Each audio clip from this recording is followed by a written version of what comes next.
Hello, everybody. Um, Today I'm going to get into my presentation, which is called Wild West Cattle Barons, White Trash Debs. Oops, I forgot the S. Uh, Jeffrey Epstein and Queen Elizabeth was a man. Candace Owens. This is better. Well, okay, let's just say as good, if not better, than Brigitte Macron being a man. I really, when I saw this, it was yesterday. I first thought I was like, "Oh, what is this?" Something. But when they started presenting the evidence, I was like, "No, no, I believe it." Now, see, I was convinced that the moon landing was not real. But then I saw an interview by one of the astronauts, and he just was so sincere. I mean, he just didn't seem to be lying. So, my question is the Van Allen belt. Is that, is like, is there some way that somebody could possibly, I mean, is that a variable or, I really don't know enough much about it. So, anyway, I kind of went back on the fence on that one. But now, oh, I believe that Queen Elizabeth, the first, was a man, which is funny because Queen Elizabeth gets back into the Puritan movement. I mean, I was watching about the first colony of Virginia, and these people disappeared. This was James or pre-Jamestown. It was Roanoke. Um, and they say they disappeared, and the video like makes it sound like they like were transported by aliens or something, but no. And in fact, the sign that they left kind of indicated that because they had some sort of, we'll leave a sign if we leave, and they had the name of some tribe, but indicating that it wasn't an emergency leave. So probably they just couldn't survive, and they went and lived with this Indian tribe, because afterwards, generations afterwards, there were these gray-eyed Indians, so obviously interbreeding. Uh, that was all very interesting. But the one of the reasons why the this father, I think it was White, um, couldn't get back because his daughter was amongst these people in Roanoke, couldn't get back, was the Spanish Armada was coming. This is Queen Elizabeth. So, long story short, it was fascinating how there is. I believe I have a link in here. I didn't put a link in here. That's kind of silly. Okay, yeah, I did have a link in here. But I was just like, whoa. But I did explain a lot of things, a lot of things. So, oh, there was also a very, very sad case. Then it got me on a feed about, royalty. Oh, very sad. But it was a prince. I'm not sure who it was, but he had, oh gosh, I forget what they call it medically, but like a twin, but the twin doesn't grow separately. The twin like grows, like dies inside, but still stays inside and kind of grows. And I mean, it's very, very rare, but it does happen. So, and obviously, before medical, this stuff would kill you, and it killed the child. He was an adolescent, and of course, horrified, and it had to be, the big secret. But the clincher, this brings me also to the clincher with Elizabeth the First, um, like believing she really did, because the story goes that she died. Um, she had gone to the countryside and was staying with somebody and caught cold, and then she died. And they were so afraid. She was about, I think she was 12. It would have been 10 to 12. So this corresponds with King, Edward's death. but that he wouldn't have really had time to notice. But anyway, so she's like, I think it was 12, but she catches cold, she dies, and they're so afraid of his anger and wrath because there is also indications if you look at his medical history, he I mean he had some serious medical problems that was fucking with his head. I'd be interested, George the third, to find out more about that. But so anyway, they were so afraid of his wrath that they got this. It was a Sisley boy of the neighborhood, and they, dressed him up and taught him how to be the Elizabeth, and replaced her with this young boy. It's like, why didn't you get a girl? I don't know. It would have been a lot easier to hide. Okay, with this young boy, and they buried her. So then, who knows what happens to her. But then in the 18, I think it was 18 mid 1800s or so, they were doing renovations on that castle. Now, there had always been rumors within the village, and this had been, kind of common knowledge. And they were doing renovations, and they found this room that had been hastily put together and enclosed and closed up, and there was a coffin of a young girl that corresponded to that age and dressed in, royal finery, and it was reported, and the coffin and the body and everything was, the authorities came, took it away, and nobody's ever heard anything about it. And then also any kind of you know official, like, asking to do any kind of x-rays or, okay, whatever technology they have, but examine the remains, has been denied every time. So it looks pretty. I mean, this doesn't really change in terms of the hereditary descendancy. It doesn't really change much because Queen Elizabeth first, what do we call him now? He or she died with no heir. So then it went back into the family, and would have been the heir, who would have been the heir if Elizabeth the First had died, and that never been replaced. So anyway, it was very fascinating, but those type of things. I mean, this whole stuff. I mean, everybody, the American ruling elite. Now, the founding fathers, the Puritan Quaker founding fathers, who dressed in drab and gray and lived a pious life, were afraid of the what kind of has become the United States, with the ruling elite and the elitism and the narcissism and the entitlement. I mean, this is one of the things with the podcasters.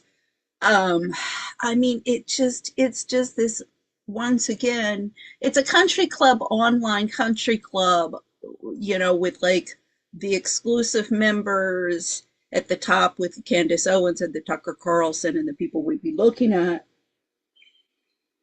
Now, this place used to be Anne Sinclair. Now, Anne Sinclair, back in the 80s in France, was, she had set sur set, was very, the celebrity journalist at the beginning of when celebrity journalism was beginning, and then now she's the Huffington Post French editor of that. But that's after the whole fall of Dominique Strauss-Kahn in 2011, when he got arrested for assault in New York City, of assault of a Sofitel maid.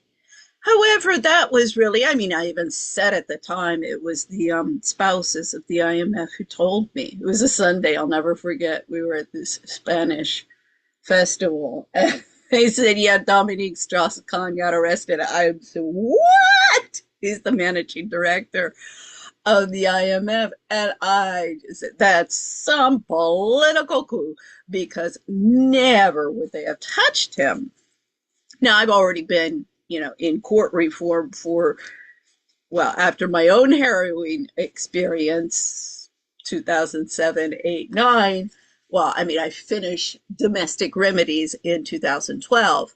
But I've been in this whole shit show long enough to know that something like that, it's just a protection racket. I mean, I'd never been in a courtroom in my entire life, but I didn't. I mean, just never could I have believed it was so bad. I mean, one of the things is just historical, and I go into that, ad nauseum all over the place. But another has been just like prohibition uh, created the corruption and drug addiction and decadence in the 1920s and 30s. Um, and really, the Americans have never gotten over it with their drinking. Um, the war on drugs just aggravated, reproduced the same situation, but instead of not just the alcohol problems, now we got cocaine, opioid, heroin, anything that they can get their hands on. And the solution is always, oh, well, we're going to go after the drug producers. That way we need more military people and we need more wars. It's all very convenient. And then we have the wars in the Middle East over the oil. It's all. See, this is the whole thing. James Burnham, in 1941, he said the problem of the modern age, the modern industrial age, is not. See, here we have agrarian feudalism. We move over here. Um, you know, Agrarian feudalism definitely had its problems. However, your communities and your societies were much smaller, and they were based on family units and extended family units. So there were, let's just say, the advantages of that system have been lost. And we still have the problems of that system, which has just been aggravated in the industrial system. So you need to have a balance there. We do need to move away from the urbanization and back more into self-sufficiency. Doesn't mean that you're going to go out there and churn the butter. I remembered how, when we were young, I think maybe an old Tucson or something, but they did show you how they churned the butter and you had to sit there hours and hours and hours with that wooden thing. Yeah, okay, I'm not proposing to go back to that.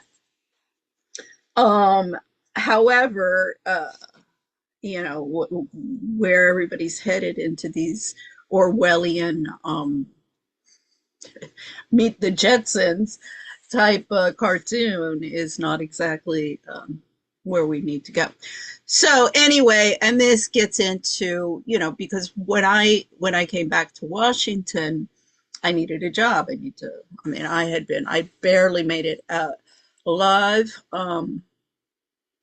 out from Spain. And my family had canceled me. My mom was hoping that my husband would kill me. Then she would be like, "Oh, I want the kids and the money." She's like, "Oh, we get this." When she was like, "Oh, we'll be back here like in a custody battle after my death." Of course, it's an off-cuff comment, but the only scenario where her mind is going. See, this is why I can read these people's minds. This is why the feminist and the anti-feminist hate me.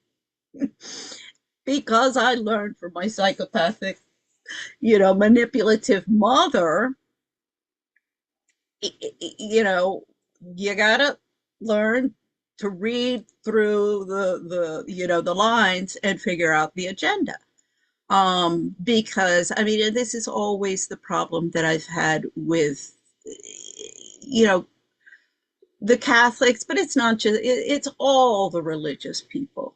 all the religious groups. They're all run like cults, and it's this cult mentality, and everybody, it's Machiavellian games and backstabbing, witchery, and this is why capitalism doesn't work. It's not free market, free market economy. Class distinction, private ownership, income inequality.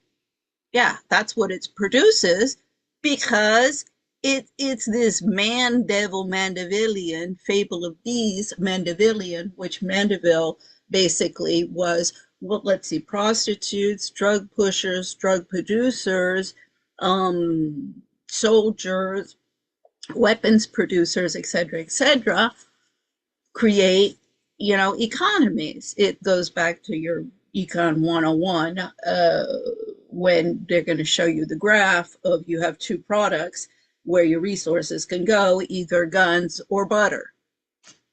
You want an equilibrium. So anyway, this is the Adam Smith. I mean, Adam Smith, he was Scotland. In fact, that's Kirkderry or something like that. Spanian. His Scottish roots is from that village. I like him. He's a nice guy. I mean, I'm concerned about him because I think he was a good kid. He got, I mean, just, one of these typical stories of, oh my Lord, look at these, kids in these hoods and these, situations where the probability of them ending up in prison is pretty high. But he's just being surrounded by a lot of money and a lot of, I hope he doesn't sell a soul. But anyway, yeah, so, that's like, I mean, I love it. So here we got James Burnham with the managerialism, and then I found this managerialism versus professionalism. This is some HR bullshit thing that they've come up with.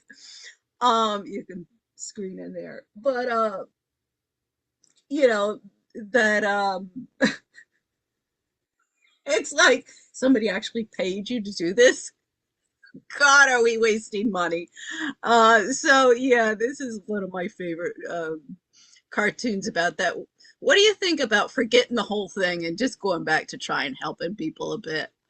I mean, oh, it's up on Capitol Hill with the snot-nosed brat staffers throughout all of the government agencies. I mean, federal, it doesn't matter what country, if it's at the national level or at the local level. I mean, it just, inefficiency, attitude, incompetence, party politicking.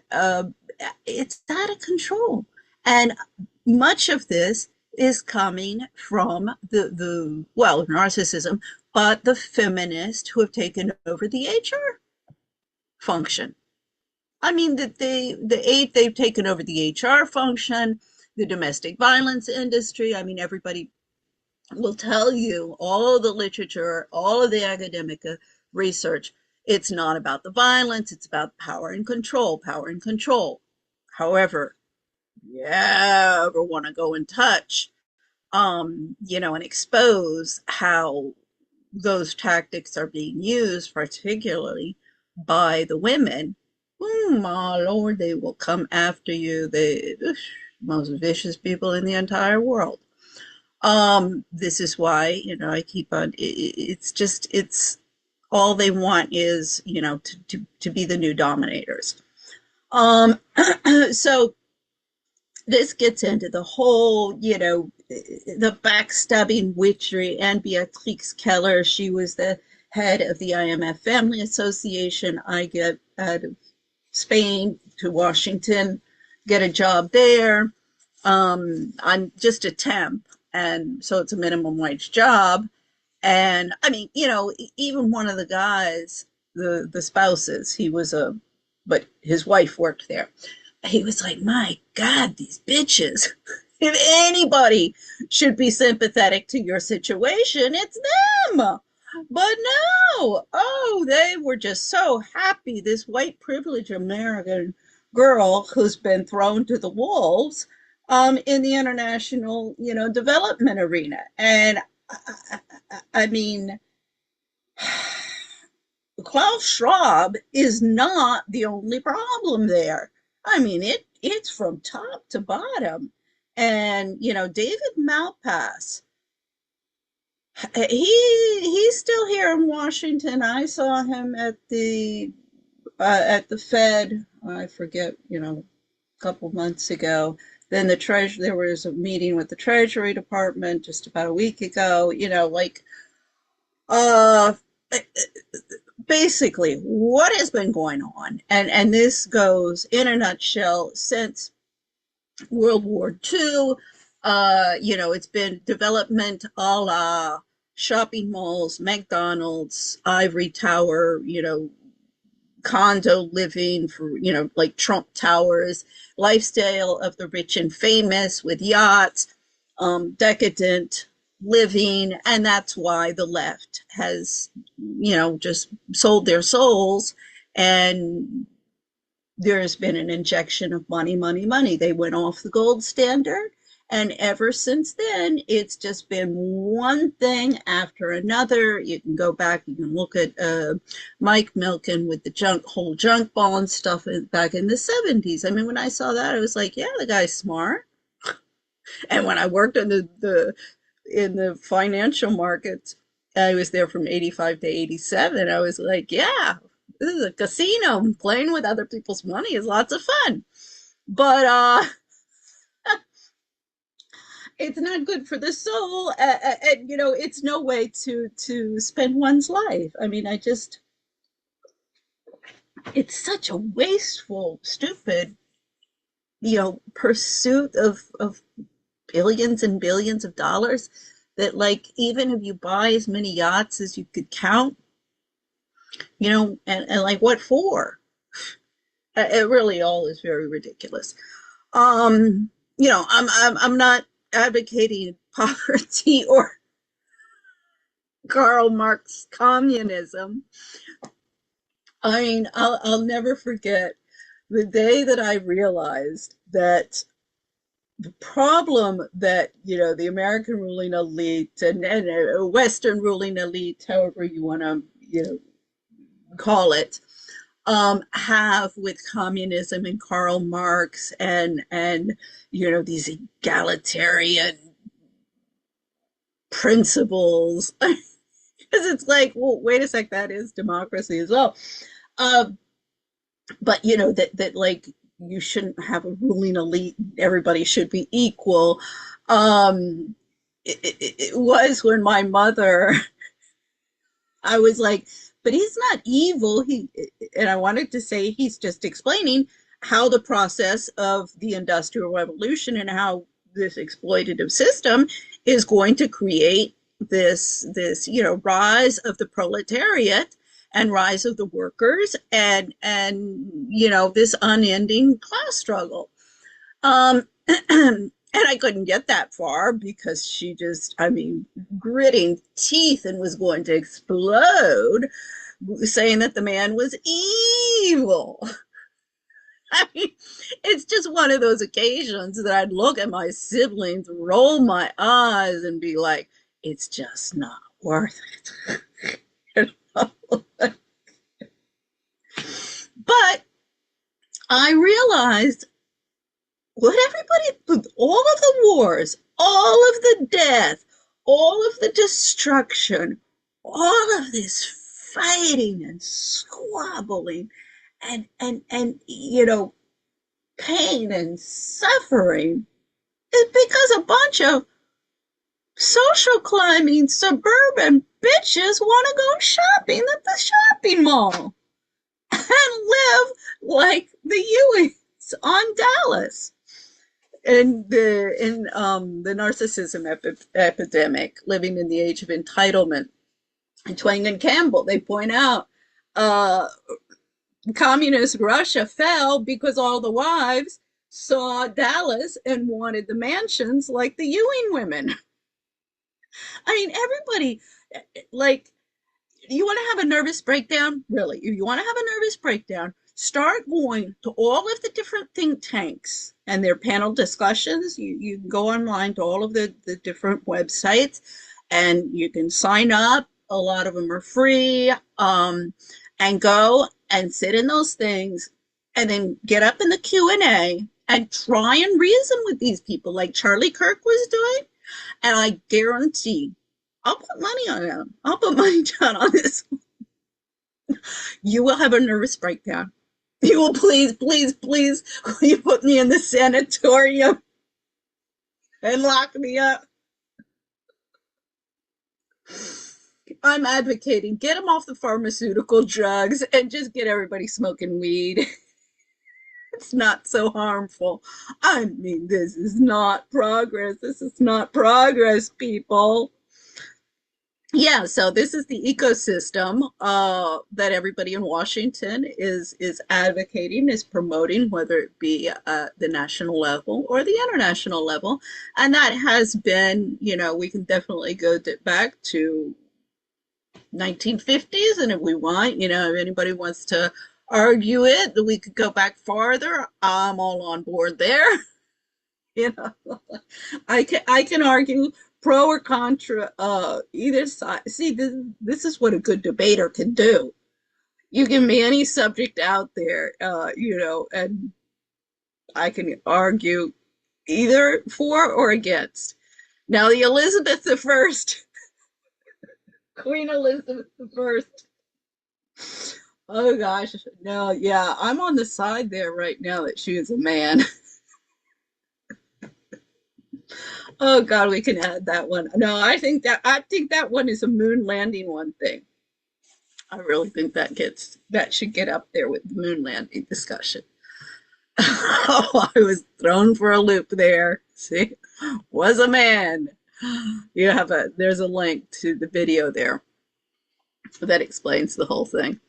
But yeah, here I keep on going. And now she messes up my whole stuff about the feminist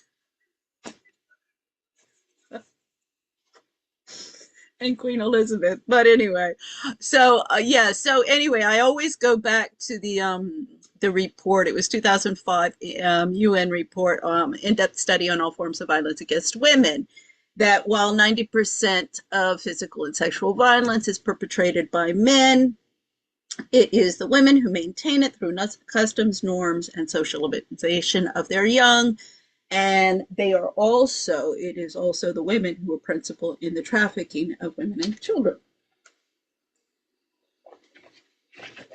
So there was something I came across recently, and I can't say, I have to admit, I might have heard of this woman before.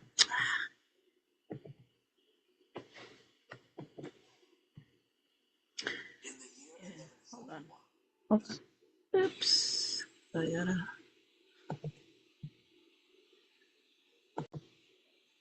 Okay. Sky did not just turn dark. For one woman, it turned into fire. Imagine being locked inside a stone room for half your life. You are 42 years old. Now, this whole thing, locked in a stone room for half her life, I was like, oh my God, because oh my, this was one of the most horrible things. And this I saw in monastery or convents in Spain. I was horrified. Well, I didn't see it, but somebody told me we were visiting that, obviously some of these nuns sometimes got pregnant. So one of the ways that it was dealt with is they'd lock them, like bury them alive in a room. I mean, I assume like limited water and food, but buried alive, So I mean, I was like, I'm sorry that, and you people call yourself Christian? No, see, it's like stuff like that that I'm just like, and then we see, what happened to Sasha Riley. Yeah, all of the pedophiles in the Catholic Church. I mean, there's too much. Everybody I've ever known that is religious just uses it to cover up horrific behavior. You are weak, often bedridden, and living Oh, but this whole thing about her being half her life, and because she did other stuff, she was a fascinating woman. in a time when a woman's voice is expected to be as silent as the grave. But as you lie there, the ceiling above you seems to dissolve. A fiery light, brighter than the noon sun, but carrying no heat, descends from the heavens. It pours through your brain and into your heart. And suddenly, you understand everything. You understand the movement of the stars. You understand the composition of the human soul. You understand the secrets of the scriptures. And most terrifying of all, you understand exactly how the world is going to end. This was the awakening of Saint Hildegard of Bingen. She is known to history as the Sibyl of the Rhine, a mystic, a doctor, a composer, and a prophet. For 900 years, her writings have sat in the archives of the Vatican and the libraries of Germany, studied mostly by medieval scholars and theologians. But in the last few decades, something has changed. The dust is being blown off her manuscripts. People are looking at her warnings with fresh eyes. Why? Because Hildegard did not just predict the fall of kings or the outcome of wars in the 12th century. She looked down the long, dark corridor of time, and she described a future epoch of confusion, greed, and ecological collapse that looks frighteningly like our own. She spoke of a time when the seasons would lose their rhythm, when the air would turn foul, and when humanity would be led by a gray wolf of cunning and plunder. She warned us. But to understand the warning, we first have to understand the woman. Because if you do not understand the source of these visions, you cannot understand the gravity of what she saw coming for us. Hildegard was born in 1098 in the lush, green valley of the Nahe River in Germany. She was the 10th child of a noble family. In the custom of the time, the 10th child was considered a tithe, a tax paid to God. Just Okay, so I'm not positive if all of the information in here is like 100% truth, because I don't know the 10th child, if this is always a tax paid to God. That I'm not positive, but it is as I say, she was a fascinating woman. And this whole thing about the wolf and the different ages, where you had the red dog, you had the horse, the wolf. Then we're apparently, I mean, this is optimistic how we say that we don't end in self-destruction, but that we are in the time of the wolf. That's kind of what I've got here. But I got to go back to my slides. But so, as I say, it's the red. You had the red dog, the horse, the white horse. I found some white horses. I forget what I was looking for in one of my backgrounds. It has a unicorn in it. So obviously I was doing something mythological. This is another thing that I'm kind of, I'm getting pissed off with all of the religious, the Christian. I mean, basically, because that's what I'm looking at right now, has been the Christian conservatives, with the whole Charlie Kirk assassination, is that not only their hypocrisy of the greed. I mean, all of the podcasters that keep on, claiming everybody else is just like out there for clicks and likes and money, when that's all they're doing. So, but it's also this like with Elizabeth April, anything that's looking at the devil worship and satanic rituals, and I mean, first off, if you look at religion, it is all within the spiritual world. So how, like, who's to say if these are good voices or bad voices? I mean, how many times go to war, go to war? Well, yeah. Oh, but it was the good God. So there's my issue kind of with all of the religious people. You pick and choose of what's going to be listened to spiritually, and like voices that you can't hear. And this is also, well, is it schizophrenia? And is schizophrenia, I mean, because we definitely see schizophrenia with people who've been sexually abused, children who have been very, very abused in childhood. You have to, the child's mind, or anybody who's gone through severe trauma, they separate themselves, or they'll develop different personalities, or different, people who are handling different situations, in order to be able to not, the truth is too horrific. They don't want to face it. And when you get a narcissist, well, even the simplest of tasks has become a truth that they can't deal with. So they invent their own reality. I kid you not. Listen to all of these, pampered housewives, and yeah, I mean, they're all Stepford wives. I mean, the feminist movement has not, this women's rights movement has not changed the Stepford wife from the 1950s, and Valley of the Dolls, and the whole kit and caboodle today. Okay, the makeup has gotten better for your skin. The nails are, then it would eat up your nails. All of the fake stuff that you're sticking on is not as bad as it was in the 1950s or with Queen Elizabeth. Oh, Lord. See, that's another thing. All of that makeup she was putting on, because she was known, that she said was to hide pock marks and stuff. But if she was a man, it would have been, I mean, obviously, to hide the stubble. And uh I mean, it really was it was horrible. It was filled with lead, just makeup has progressed very, very much, just like other things with technology in the past 500 years. So, anyway,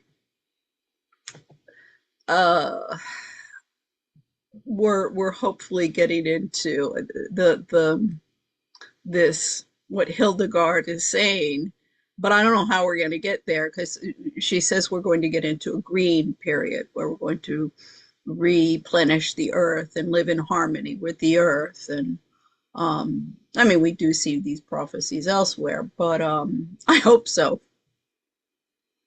I'm just very skeptical because I don't know, with the people that are playing all of these games, I don't know how it's going to happen.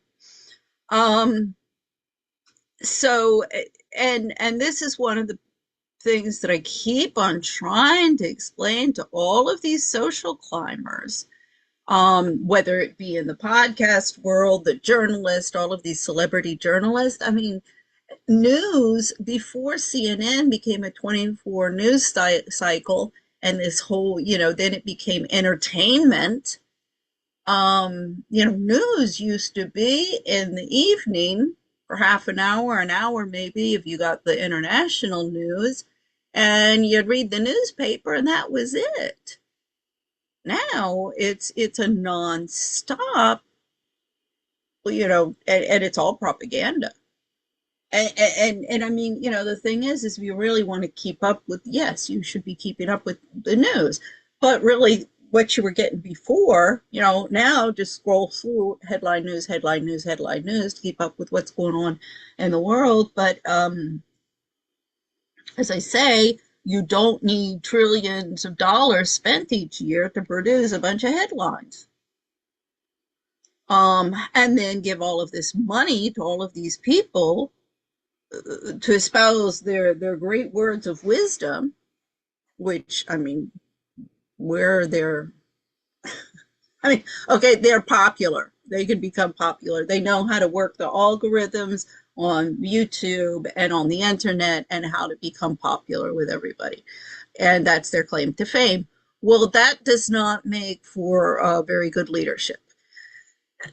So the problem with this is this elitism, these groups that form and just want to have these popularity contests and sit around and waste money because they're really not producing anything for society. And they waste resources. And as you see, we end up with a $39 trillion public debt. Everybody's maxed out on their credit cards. I mean, American society is crumbling from within. And that's because nobody, the trad wife. I mean, this is what's ludicrous with TPUSA, whether it be Erica Kirk, what's this, Isabel Brown, what's her name, Riley Gaines, any of these women who are, or even Candace Owens, who's presenting themselves as the trad wife and, taking care of her children. I mean, Candace Owens, I'm homeschooling and I mean, like, I was the trad wife and I'm trying to defend the rights of these women rather than trying to make some money off of branding myself as a trad wife, while being hypocritical because I'm spending time promoting a company.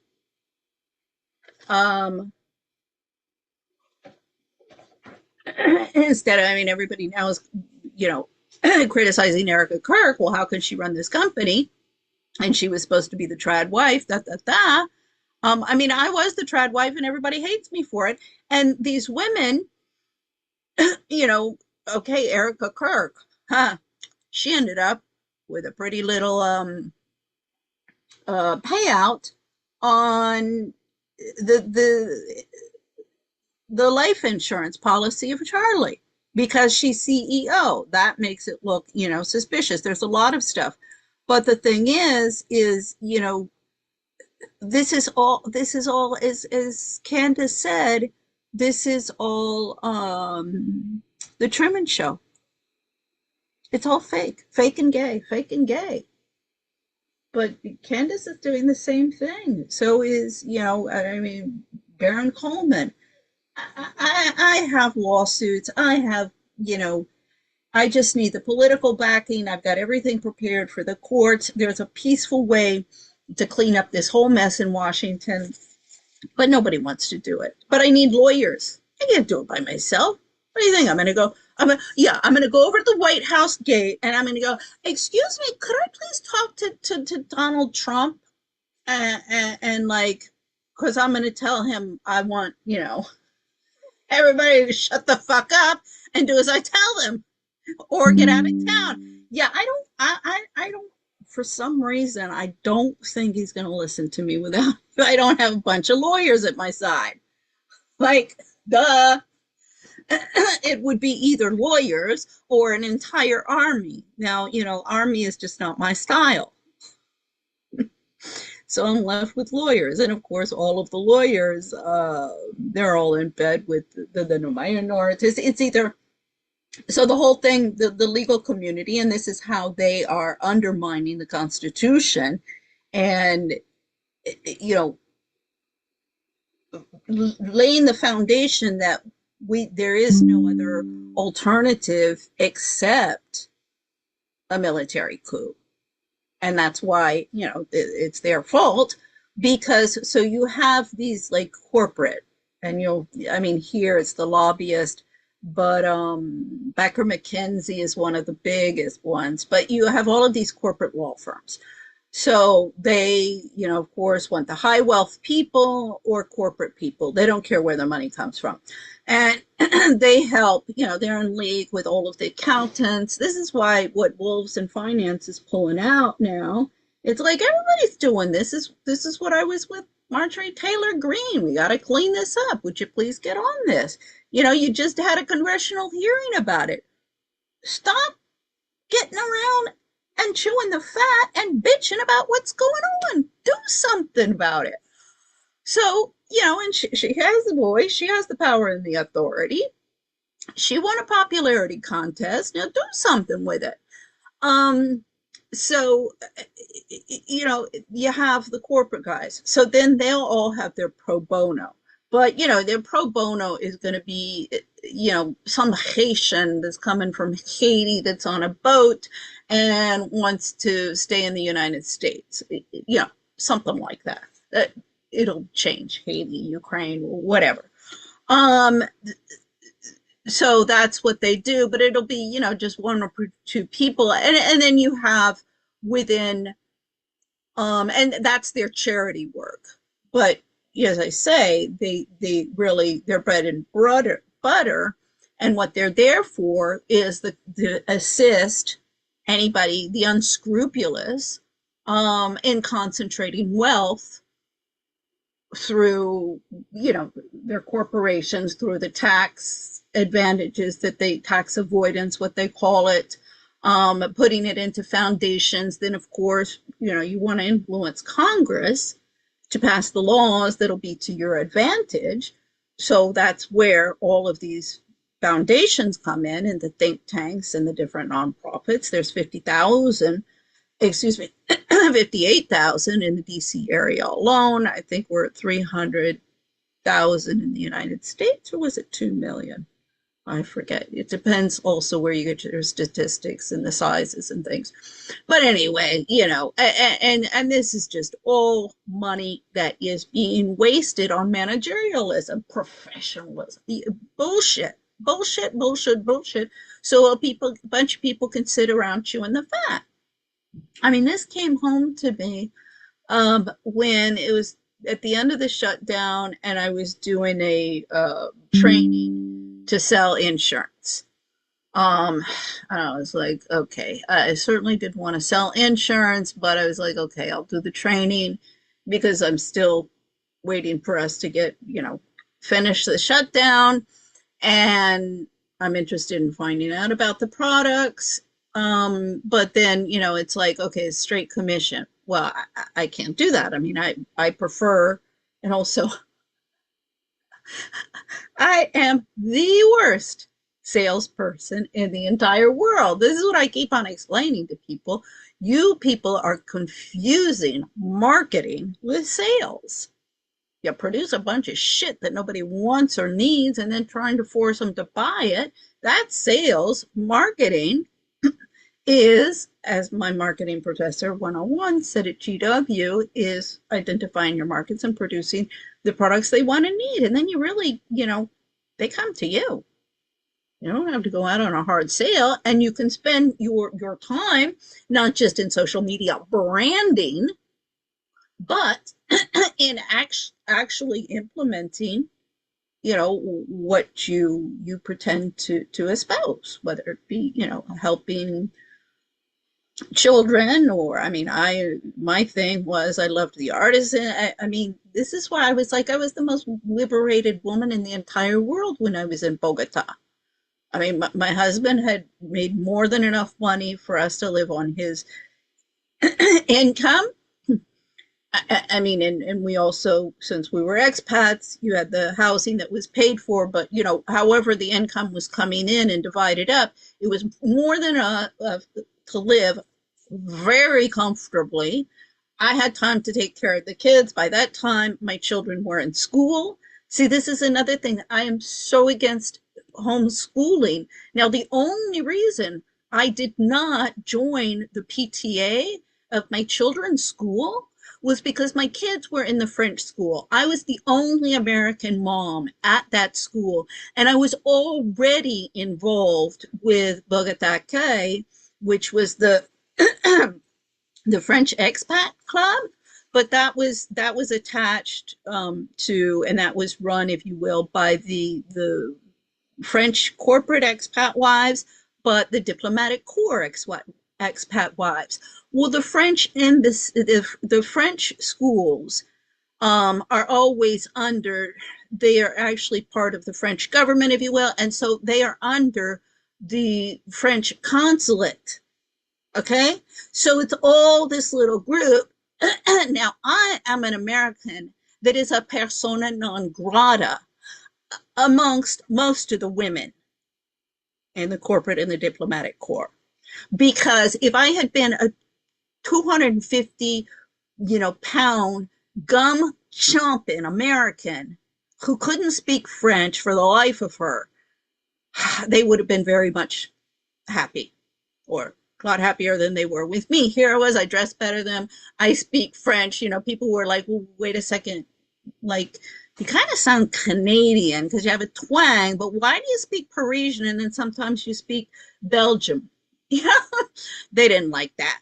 Yeah, so, and then I'm also speaking Spanish, and then my husband's Spanish, and I got the driver and all the whole kit and caboodle, and I guess I'm from outside looking in. I assume everybody thinks that here we are, the perfect couple, the perfect.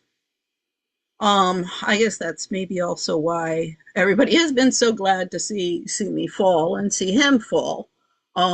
Is maybe we were, just Mr. and Mrs. Perfect, which, this is where people are so stupid.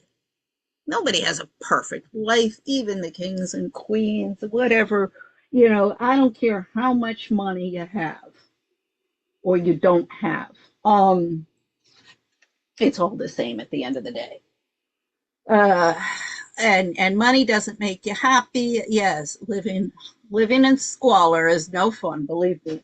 I've been living in squalor since I've been back to DC. But it doesn't define me. I told, my lawyers and everybody that in Madrid when the whole goddamn thing started, I was like, you people are so far off the mark if you think taking everything that I have and throwing me out on the street that I'm some stupid bimbo like Tucker Carlson's wife, Susan Andrews, and not going to know how to survive. I mean, I'm sure that's where the Tucker Carlson, when Charlie Kirk was killed. Oh, me and my wife, we've given a donation to Erica Kirk. Like Erica Kirk is not cashing in enough on that. Well, excuse me, Tucker Carlson and Susan Andrews, if you were paying a little bit more attention to what's actually going on in your country instead of how to cash in on the propaganda machines, well, then Charlie Kirk wouldn't have been assassinated, and honeypots like Erica Kirk wouldn't be running wild and running the show. I mean, everybody's following the example of Cornelia Guest. And this brings us, Cornelia moved down to Dallas because even Connecticut has self-destructed. This is just next to the Massachusetts Bay Colony.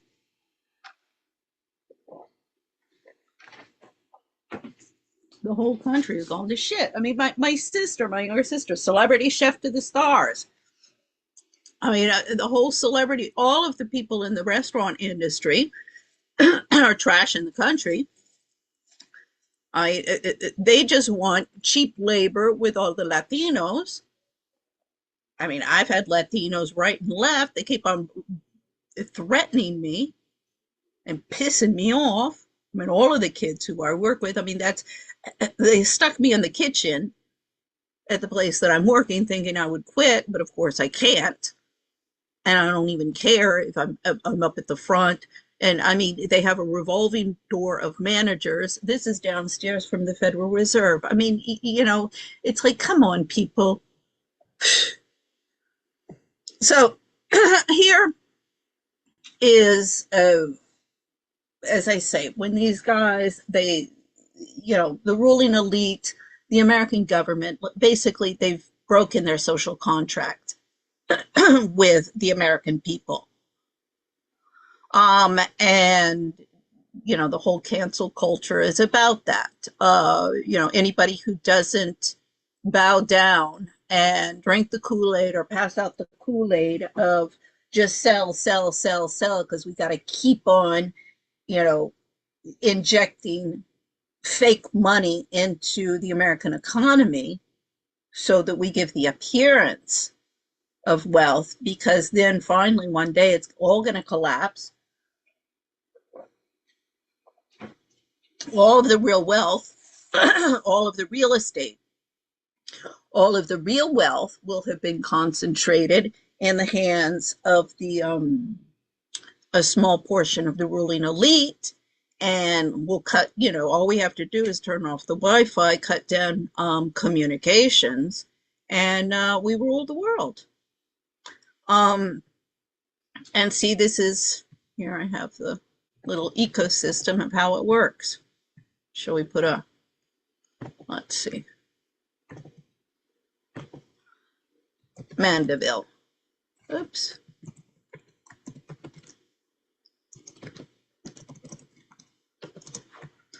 So, this is how it works. You have the oligarchs at the top, and, it just keeps on changing names. It doesn't matter who. Until you change this idea that you are only worth what you possess, and just kill and destroy or be destroyed mentality. It doesn't matter who gets up there, they'll play the same games.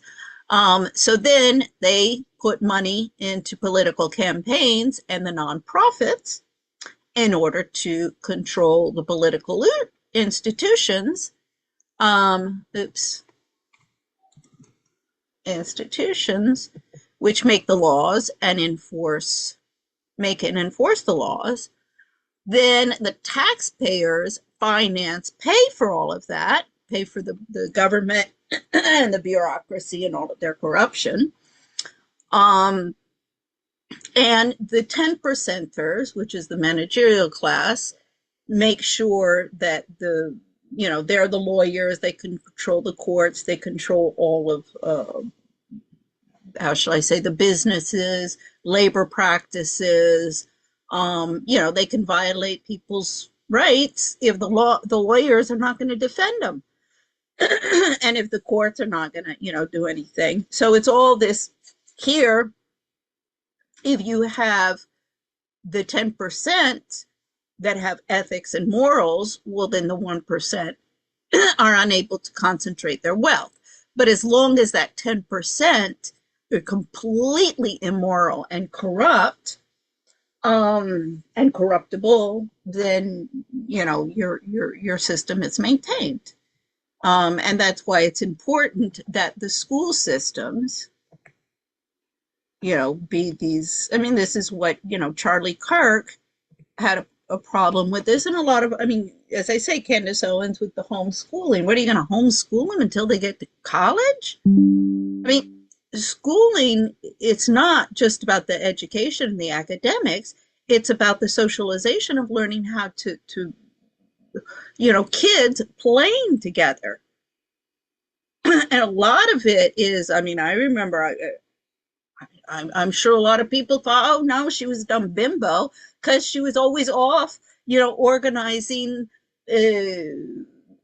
manual arts or any kind of, I was always the one who did that's how I got involved with the Expat Wives Clubs. I was the one who was always organizing all of the events for the children.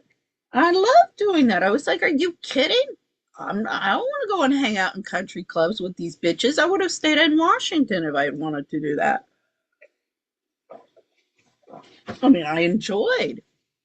And I mean, I worked not just with my own kids and the kids in our neighborhood, but also with abandoned kids. And I taught at a school. And I, as I say, I was involved in the community. Oh, I started the story of why I wasn't on the PTA of the French school because I was already involved on the board of the Bogota K, and I became president. And I was like, oh my God, I would not do that to my poor sons. You know, I'm already involved enough with the entire French expat community in Bogota and have enough of a, how shall I say, leadership role within that. If I got onto the PTA of the French school, they'd really have a field day, the ladies that hated me. And I mean, believe me, the BBVA wives hated me. This is the bank. This is the Spanish bank, which is the employer of my ex-husband. He was the head of the Treasury Department of Banco Ganadero, but he was actually, his employer was BBVA. And there were 8 others, and the wives just despised me. And I was like, well, I don't know why. I didn't ever do anything to, say anything or do anything to offend any of them. Oh no, they hated me because they couldn't figure out why I had to be always doing something.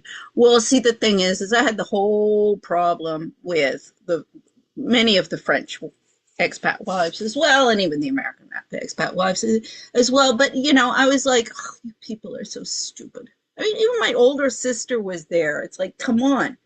I mean, I decided long ago, oh, my mom was like that, if you're not going to be happy with what I'm doing because I'm doing something, well, then I'm going to do what I want, and then somebody will be happy.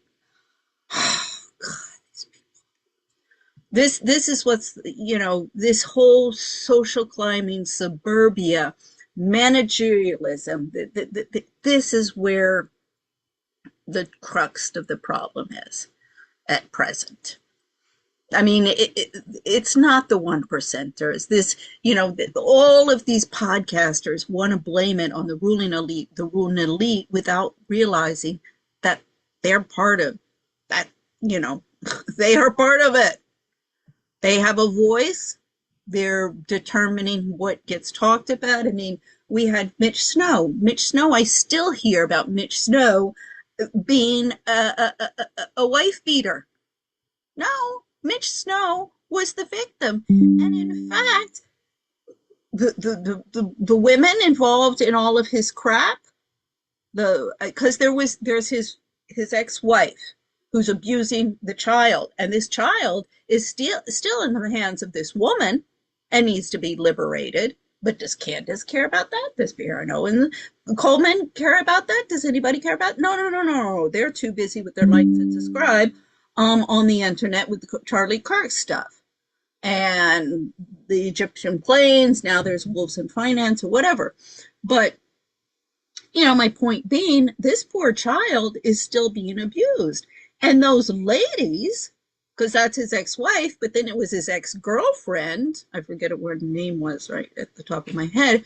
But she's the one who's involved in this corruption. And I mean, I'm like, we see this all the time. We know this is going on. I don't need to see all the proof.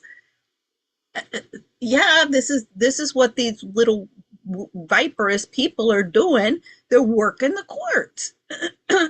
And they're getting away with it because the regulatory agencies are out to lunch, and many times they're involved. That's where we need good governance. So that's still going on. And then the Sasha Riley case comes up. That poor man, I mean, he's no longer a child, he's about 40 years old, but that's still the children trafficking. I'm furious. I'm furious because I've been telling everybody about this stuff for 20 years. I had all of the evidence, but I've had enough to launch investigations, and I know enough people within the hierarchy and the chain of command, but none of them want to get involved. Even the author of the Missing Childs Act, Congressman Clay Shaw from Florida, his daughter, Jennifer Shaw, she went to Foxcroft. Oh, she just, blocked me on Facebook. I mean, all of the Foxcroft girls, all of the prep school alumni, all of them should be ashamed of themselves because they are. This is what I'll be showing. We're not going to go through every single person, but you got the names on these slides. You can go through them yourselves and start seeing some patterns and connecting the dots because this is where it comes under RICO.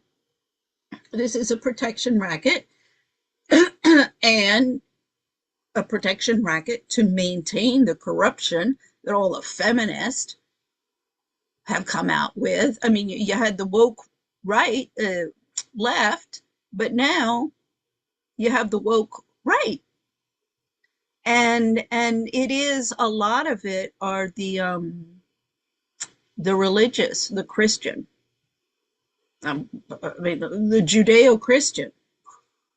I mean, the thing is, as I say, every religious person I've ever met just uses religion to cover up their amoral or illegal behavior. So I've always had a hard time believing in the how shall I say, the sincerity of religious people. But I've never seen it. Oh, here, this is a really good. We're not going to read through all of this because there's some stuff, quite a few things I need to get through. Uh, but here is a very good article on, how cults, the dynamics of cults and how that works. And here is a horrific, I mean, I was watching this yesterday. It's a video and it's really dark. I mean, it's about these in Italy, some kids, these satanic serial killer kids.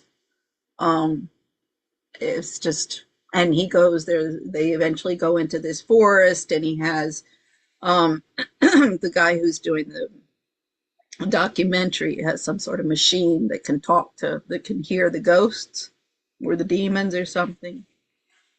So, I mean, is that real? Is that, that's whole speculation. But that also gets into, yeah, see, I have a lot more problems with that type of thing than Elizabeth April. Because Dee got a podcast when he started talking about Elizabeth April. There's nothing demonic about Elizabeth April. There's nothing, evil there. And the people there were like, "Oh, I'm getting off of here. I'm getting off of here." I mean, this Devil's Forest story. I was like, "Oh God, yeah." This whole Dracul. This is like the Andy Biggs, the Congressman Andy Biggs, and his son-in-law, Chancellor of Dracul. What's going on there? He has 3 young daughters, and their mom just died.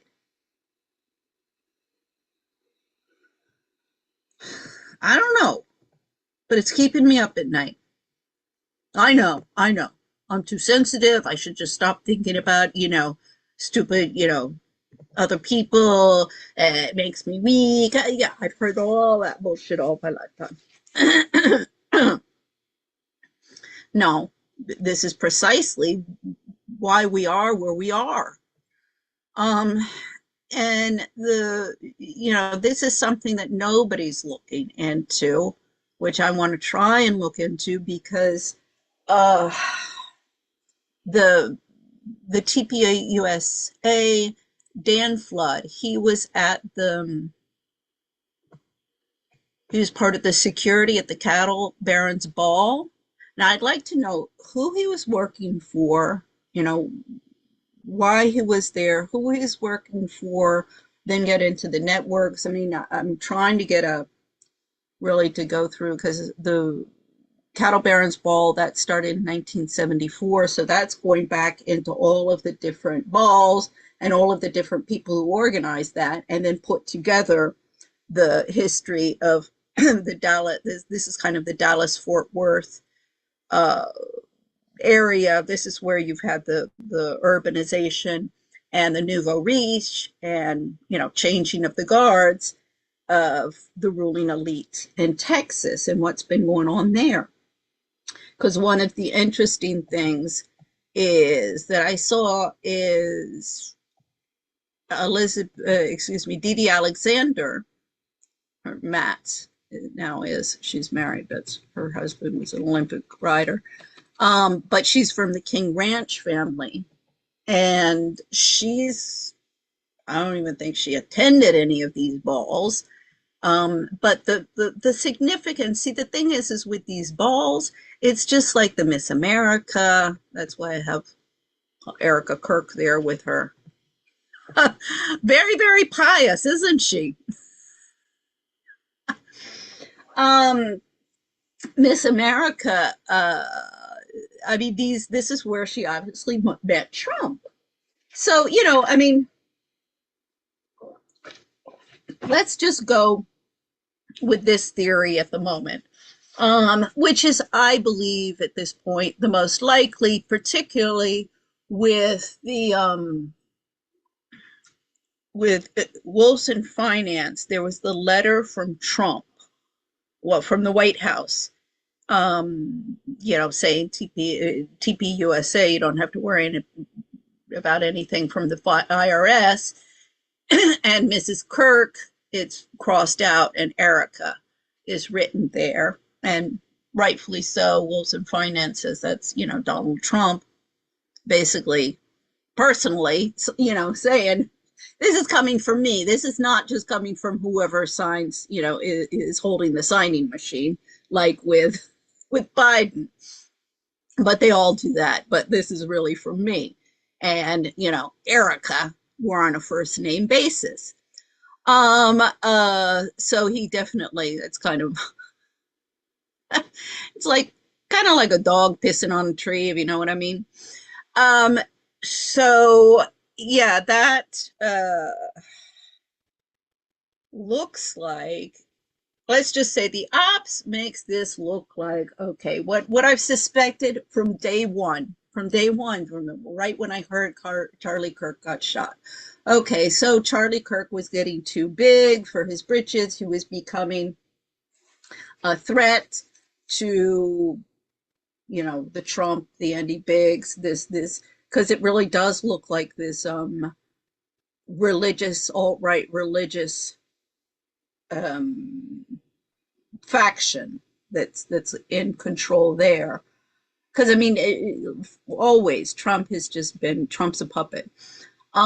So, and Trump is, no, I mean, Trump is not religious.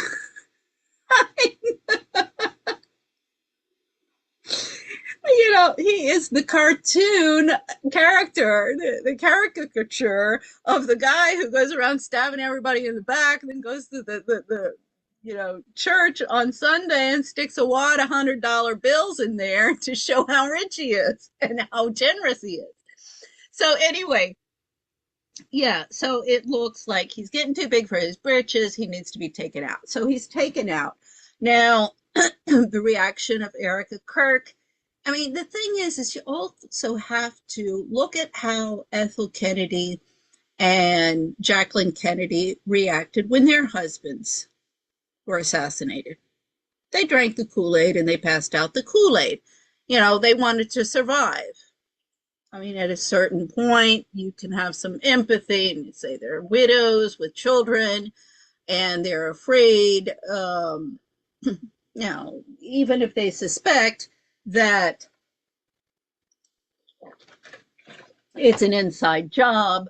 I mean, Joe Kennedy knew it was an inside job, and Joe Kennedy is still the patriarch. I mean, he did have the stroke, but he is still the patriarch, and you have Rose Kennedy. So they're still looking to Rose Kennedy, really for guidance. And Rose Kennedy, you know, and Joe Kennedy Sr., they drank the Kool-Aid and passed out the Kool-Aid. So if you look at it in that context, you know, Erica Kirk's reaction to this whole thing, let's just say, she, she she didn't even achieve the class of Ethel Kennedy when her husband died. And that is put the bar real low, real low. Jackie Kennedy had a little bit of class. I mean, everybody like gives her a 10, 10 out of 10. I'm like, you guys, we're talking a 4. Ethel gets, let's be generous and give her a 3. And Erica, we're talking maybe like not even a 1. Yeah, yeah. So as I say, put it in that context. So give the, due process, innocent until proven guilty, give the girl a break. Her She's not a very good actress. Um, However, there's been a lot of stuff. There's the payout as CEO. There's all of the lying. There's the I like, what are these rings? I'm sorry, where are they? Where do I have that? Here. Get out of there, Megan Kelly. What are these rings? Now, these are really, really gaudy. Now, I've been told, like, and because this is apparently new since her husband was killed, but I'm told it's this, I think it's M and a G on there, and it's supposed to be like mother or goddess or something to do with the occult. I don't know. Somebody made that remark one time, but I don't know. Uh, she said they are for her children. Well, I am sorry. Those are the gaudiest, tackiest things. I mean, if you're putting wearing them for your children, get something else, because those really are gaudy and tacky and look really bad, really really bad. I don't know, like, didn't your mother? This is also. I'm sorry. There is a certain decorum. I mean, my mother went too much on this, but a certain uh, don't have your tits coming out all over the place. I mean, not like Elizabeth the First to hide her Adam's apple and have your throat covered up. See, that's what she everything. All of a sudden, the fashion is to hide.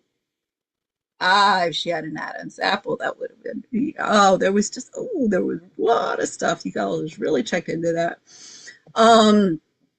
So anyway, yeah, the this is not a good look, Erica Kirk. But as I say, I was willing to give Erica kind of the benefit of the doubt at the beginning, but she has just behaved so poorly. It's not even funny, and just become more and more vicious, and more evidence that she is involved and very much aware of the child trafficking. I mean, it might be like Hillary Clinton. Does she ever like take possession of a child and hand the child over to another person in terms of child trafficking, as you would think of a child trafficker? You actually, just like when you're buying or selling anything or anyone, are you actually taking possession of that object and giving money and then exchanging it? Or are you somehow involved? No, I don't think so. I mean, gross. Hillary Clinton. I don't know. She could, she could have lesbian. I don't know. I don't know. There, but it doesn't really matter. It doesn't matter. As I say, like, I don't think there's any indication like Hitler was a pedophile, but involved in a whole lot of other shit. Um, so anyway, yeah, there's this whole, you want a pizza or a goat? I've gone into that before. If you don't understand that, look at my previous videos, particularly, I think it was the last one I talked at the end about that. Yeah, so here again, we're at the Cattle Barons Ball. And here you've got, I mentioned the King Ranch from before. That's Dee Dee Alexander from Foxcroft. Cornelia's down in Dallas. As I say, this is all about networking. Cobham Hall. Marianne Seigart. See, where is this? I think I had her father there. Where was it? But anyway, Marianne Seigart, it's her great grandfather. He was Rudy Singer. He was responsible. He was a banker in Austria in the 1920s and held responsible for the 1929 collapse, just like Andrew Mellon. Now, she's this big celebrity journalist in England, been ignoring me, but she's from Cobham Hall. And her book, The Authority Gap, Why Women Are Not Taken Seriously and What We Can Do About It. And I keep on saying, well, if you little ladies would behave seriously, then maybe somebody would take you seriously. And, you know, everybody, it's networking, networking, networking. Yeah, but look how the networks are maintaining all of this.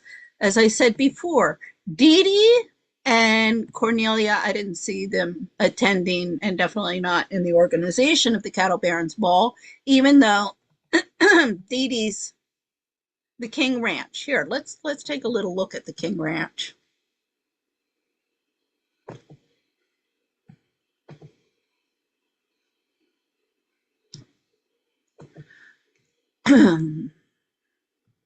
Okay. Oh, don't tell me. Okay, it's going to let me read it. Oh, no. Okay, once upon a time, their ranch was the grandest, not only in Texas, but also in the world, captained by visionaries and bound by blood. Those days are over. Here you go. Some of the king men, Ricky Flores, Marte Alegría. Okay. It was already sweltering in early May on the King Ranch, the South Texas humidity so fierce that by mid-morning your shirt was pasted to your back. There was talk of a long, dry summer to come, but for the moment, the managers of the ranch's cattle division could not contain their euphoria. The roundup for the fall calf crop was just beginning. More than 9,000 calves to be weaned in a mere 3 weeks, and they were the heaviest on record, many weighing 700 pounds.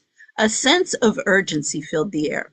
There was a good chance, if they got some rain, that the cattle division would have one of its most profitable years in a decade.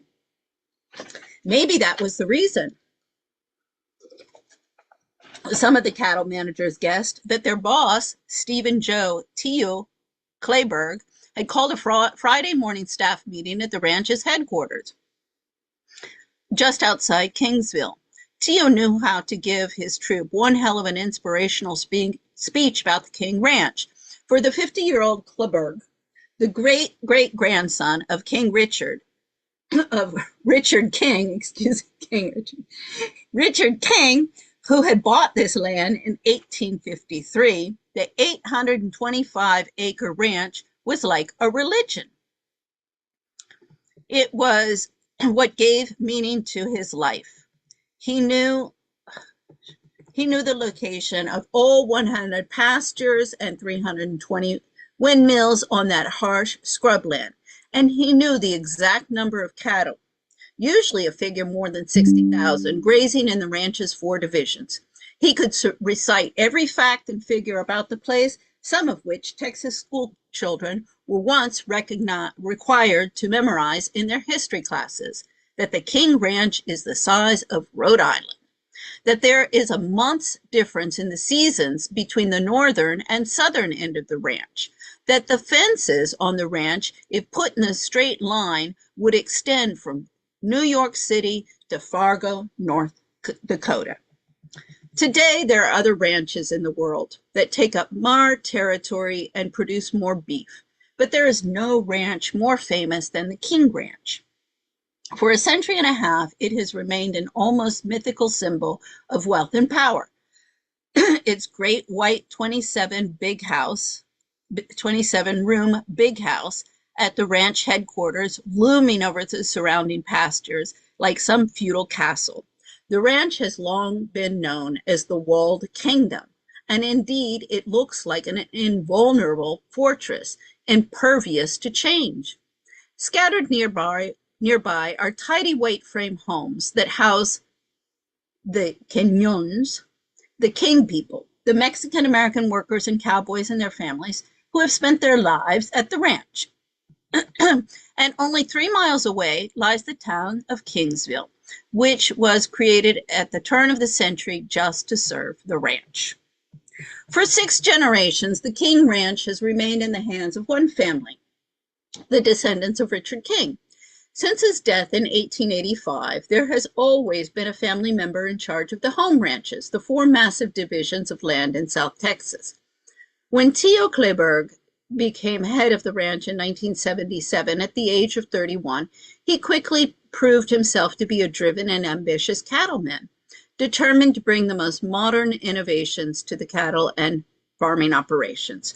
Small and wiry, with small blue eyes and an Old West gunfighter's mustache and drooped over the sides of his mouth and curled up at the ends, he carried an unlit Henry Clay cigar in one hand and didn't hesitate to use his other hand to slap a cowboy on the back and encourage him to work harder.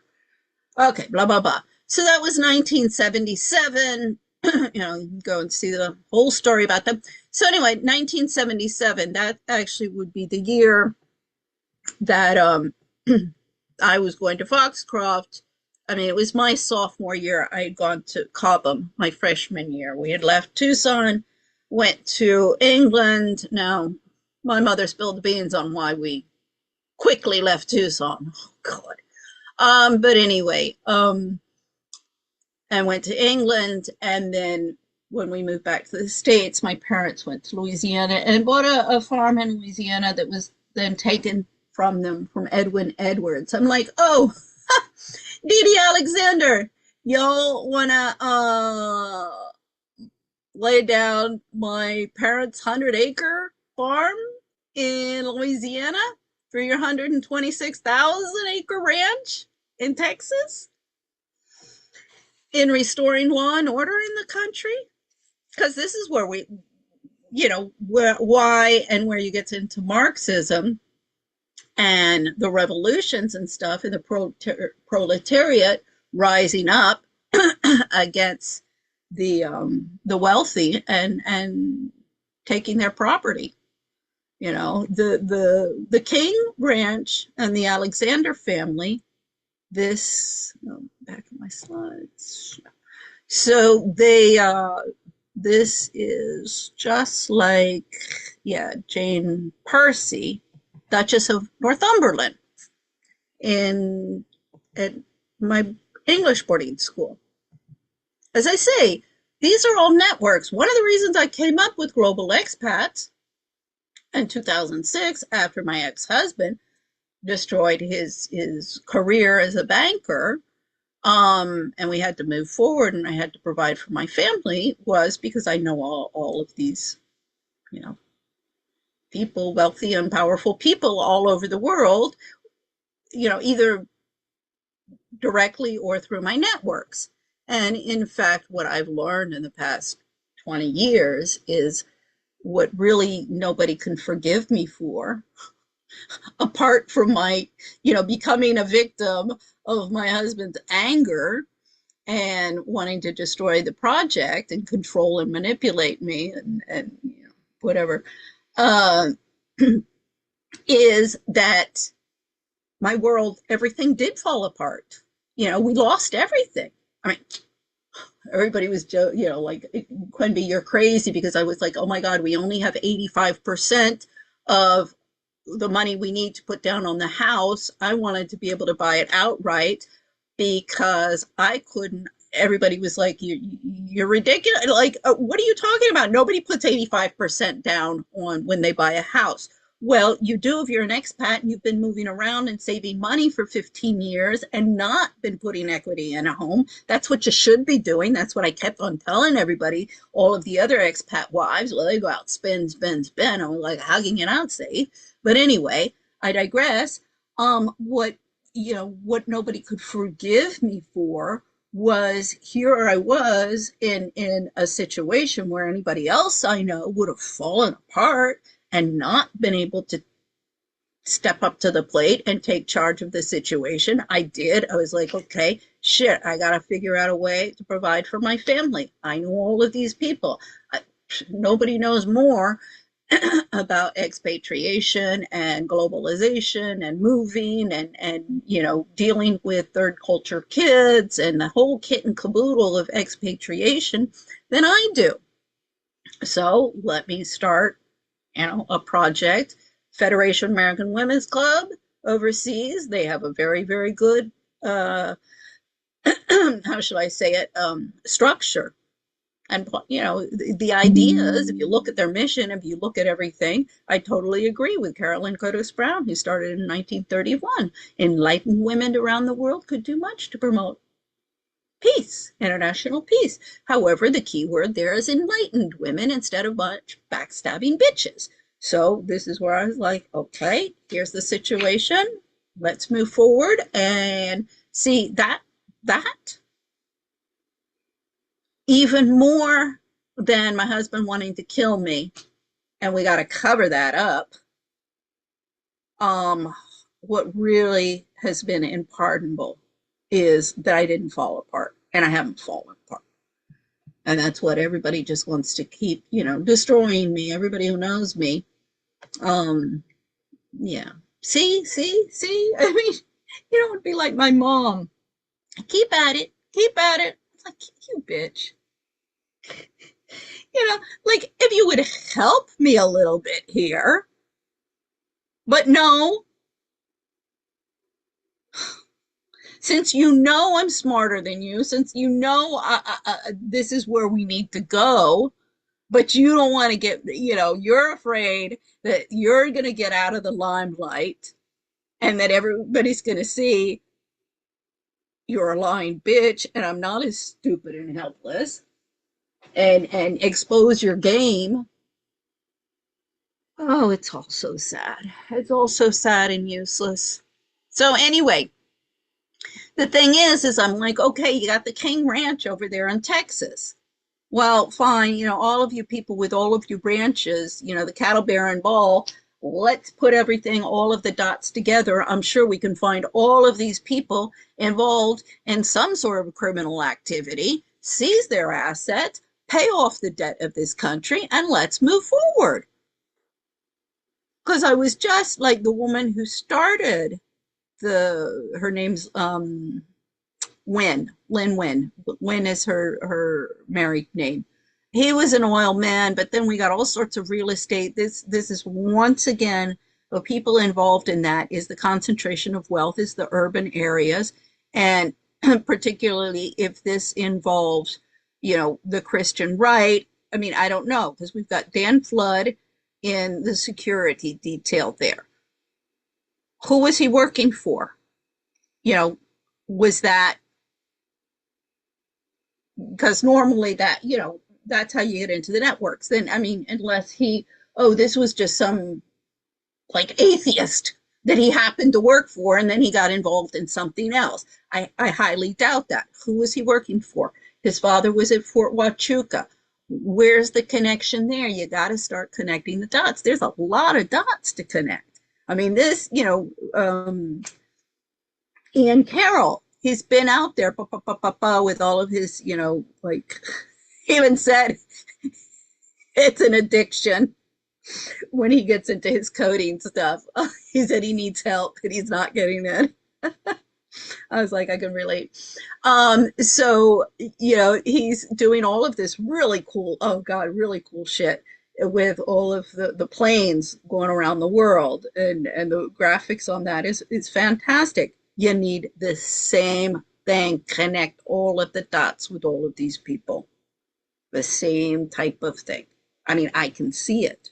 I can see how it needs to be done. It just needs to be put all together. But you know, if you're gonna, you need to connect dots. You need to start putting your dots out there. Uh, so anyway, there's Jane Percy, Duchess of Northumberland. As I say, this is the juxtaposition, if you will, of the landowner in Texas, one of our biggest states, biggest landowner in our biggest state. Um, you know, like, wouldn't you think I would get some help from them against the industrialist? Or ranchers, they're not farmers. This goes back to Oklahoma. The oh, it was a play, a musical, Oklahoma. Why can't the ranchers and the farmers be friends? So this again gets into feudalism. But you know, you ranchers, you better start thinking about you might want to side with the farmers on this and start taking care of our land and going up against the corporate people who just want to exploit everybody and everything, because they're going to destroy your land as well. I mean, there's a really gross, there was some film they were talking about, you know, Orwellian future, where like an egg is even too expensive. You don't get that, and you have these protein bars or something. And finally, they find out where the protein is coming from. It's all the scooped up people who go to the demonstrations and then get processed. Real gross, real gross. Yeah, so that's the Orwellian future. So yeah, landowners, you might want to start rethinking your strategies of, oh, I don't want to become involved in any unpleasantness. I mean, when I got that from Bobby Kennedy's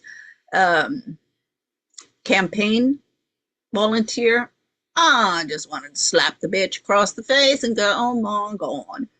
I mean, I told her, I said, unpleasantness is all that is to be had. So anybody who doesn't want unpleasantness should just get out of the game. I didn't slap her. I mean, I do not believe in physical violence. I really do not. I do not condone it ever, ever, ever. But I tell you, there are a lot of girls that are just trying my patience. And it just takes all of my, I mean, this is where my younger sister came in and teaching me as my father advised me and told me and taught me. No, you don't scratch your eyes out. You don't pull her hair. Just walk away. Just walk away. Calm down. Just walk away. Yeah, well, sometimes you just can't walk away. And can't shut up. So yeah, we're back to this. We had, let's see, I think this was 37 where I first got into, we're getting into Andy Biggs and and you know, this is all Arizona. So again, he's with the Mormons, the Latter-day Saints. But see, Brigham Young University, again, Brigham Young University keeps on coming up. Oh Lord, you know, there's the Erica Kirk, Florida, that was married to the governor. I think because she had a daughter from her first marriage and then had some other children. But I think one of the grandchildren, I think I saw on LinkedIn, is at Brigham Young University. Brigham Young University is all over the place. University of Arizona, Noam Chomsky is there. I mean, University of Arizona, I think there's still some people around there who remember my parents. Few and far between, but still, I mean, few people, but you know, my father and mother were prominent, you know, members of Tucson community. Wow. And then all of that, then they had to see, then they got their farm. My mom, she self-destructed. They had their farm taken from them. They were run off their farm in Louisiana and chased by the FBI and went underground and ended up in Arizona. So, there's this like pending question: what happened to the Wilcoxes by some of the people who are still around? And one of them is Mike Kellen of Phoenix and the Arizona Republican Party. The other is my sister's best friend growing up, Lucy Herman, who's with the Democrats. So, like, as I say, I grew up with these people, a lot of these people, and they want to shut me up. Well, the truth is just going to end up coming out. And the thing is with Andy Biggs, I think I've already gone into that as well. In 1993, he won $10 million from the American Family Publisher sweepstake. So this is another, and that stuff. See, there was the American Family Publishers with Ed McMahon and Dick Clark, and that had a bad reputation and did get investigated and stuff. But they were actually a copy of this publishing clearinghouse, which let's just say, this is not a business model that I would approve of, but they didn't do anything illegal. They did get in some lawsuits, but it wasn't like this American Family Publishers. And also, see, Ed McMahon, he was buddy with uh what's his face? This is the Capote Swans, the Tonight Show, Johnny Carson. He was on the Johnny Carson. So that gets into the Capote Swans. See where, and this is Hollywood, the Kennedys at that time. This is 1950s Hollywood. You got all of the MK Ultra stuff going on with that, and all of the musicians. Sorry, as I keep on saying, this is all part of the ruling elite who either by their actions or omission of actions is responsible for what's going on. Now, Andy Biggs is the claim there, because the accusation is by Sasha Riley. His actually Barrows now. You can find him on X. So the accusation there is that Trump and Andy Biggs were involved in beating and raping this child, and that there was some place I saw saying that that wouldn't be possible because Andy Biggs at the time was, where was it? He was at university. So he was at university. This is also why I put this in. So he earned his bachelor's of arts in Asian studies for Brigham Young in 1982. His doctorate from Arizona, University of Arizona in 84.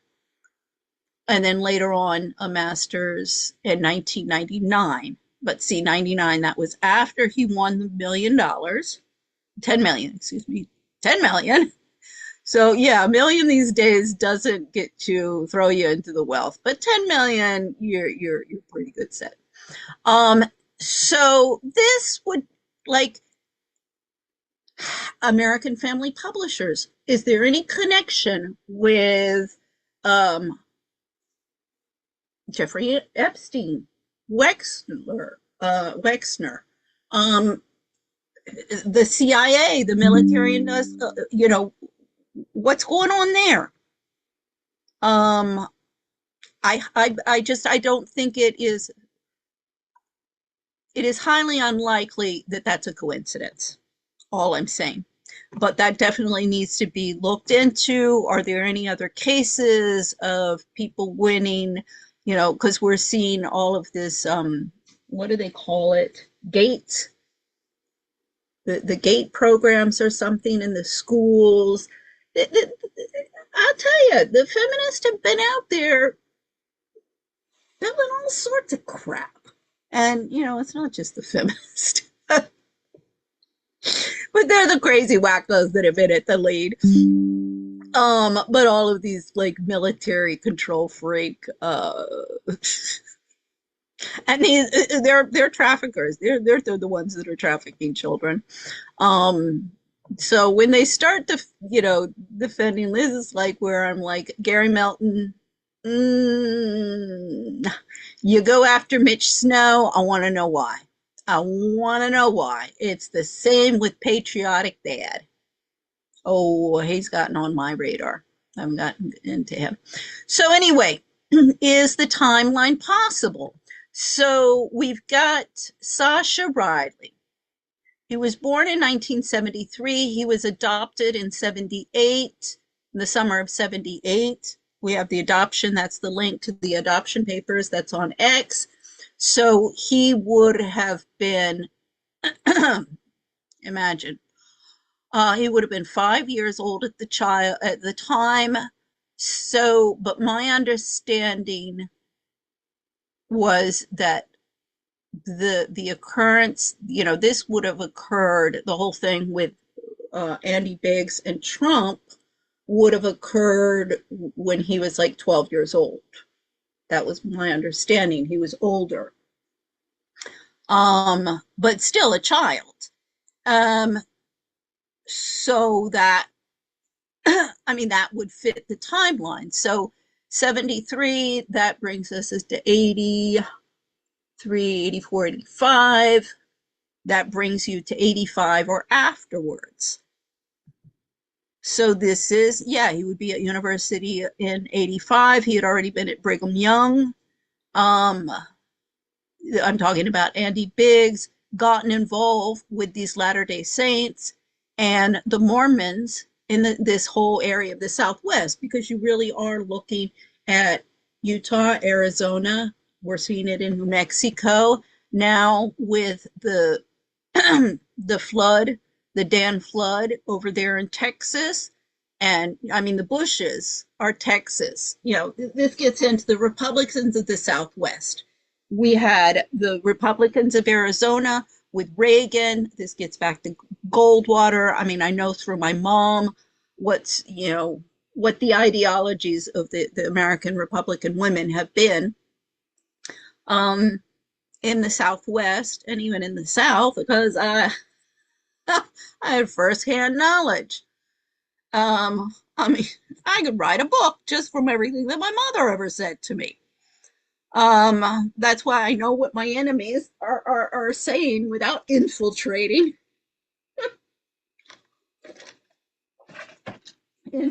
their meetings or getting a hold of any of their minutes or stealing anything from them like everybody else. This is the mindset.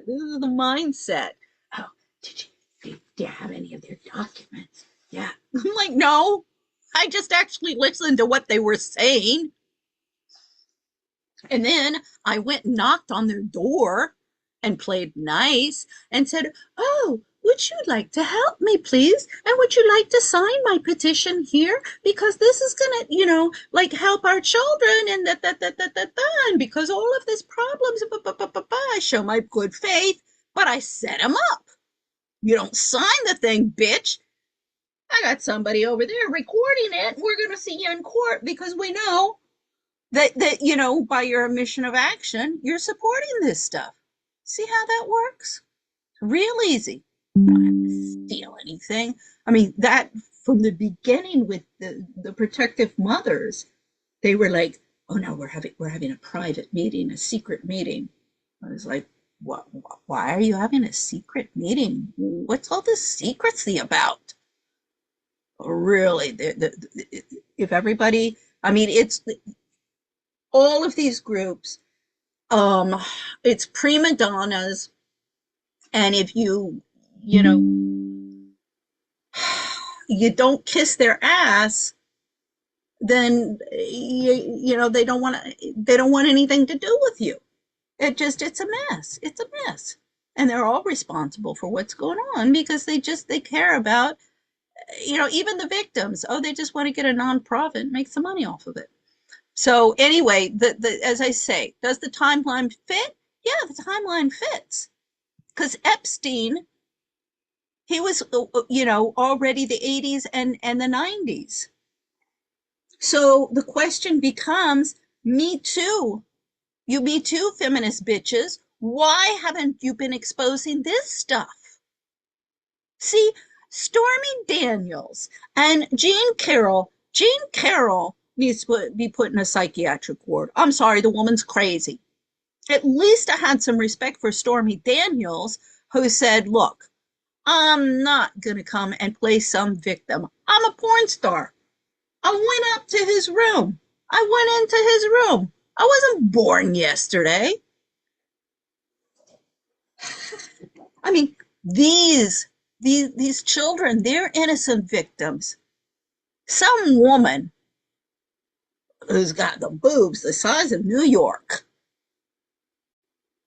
grown woman who goes into some man's room, who knows what the man is all about, and she's actually more than willing to sleep with him because she thinks she's going to get a business deal out of it, then turns around and plays victim. That just, when you turn a blind eye to this kind of stuff, that's really disgusting. And now that I think of it, Stormy Daniels, I know she's like a cowgirl or something. I'm not sure, her ranch might be in Texas, somewhere down south. Think about it, Stormy Daniels. Really, think about it. Who's the real victim there? I mean, come on, don't tell me that these Me Too bitches under Gloria Allred and her daughter Lisa Bloom and David Boies and Alan Dershowitz. Stop. Oh God, Alan Dershowitz. Look at Alan Dershowitz, how his wife committed suicide. So, come on, Stormy Daniels, please. Expose the Me Too people for what they are. So anyway, so if you remember Epstein Zorro Ranch in New Mexico, that was never here. This is from Wikipedia and explains about it, but that was never searched. Nobody ever went there. Now the question becomes: was Sasha Riley accosted and trafficked in Texas, in Arizona, in New Mexico? That would kind of fall under their jurisdictions. Was it at Epstein's ranch? So let's see, wait a second. Okay, so Epstein purchased his ranch in 1993. So I don't know. As I say, these are all just questions, but they are, does it really matter whether it was Epstein's ranch or not? But the question is, why was Epstein Ranch never never investigated then? So Epstein purchased his ranch for 12 million from the former New Mexico governor, Bruce King. Now, I don't know what Bruce King's connection is as to the King Ranch, if there's, any connection there. I know I did go into his profile. So he was born in New Mexico. So he was Speaker of the House. But I think, let's see, I forget if it was, so his Gary King, his son. So Gary King is an American lawyer, politician, and energy consultant. Here, I guess, I'm sorry, I'm not on my, yeah, oops, here. So I didn't show that. So Bruce King, so he's 1924, was an American businessman uh, of the Democratic Party.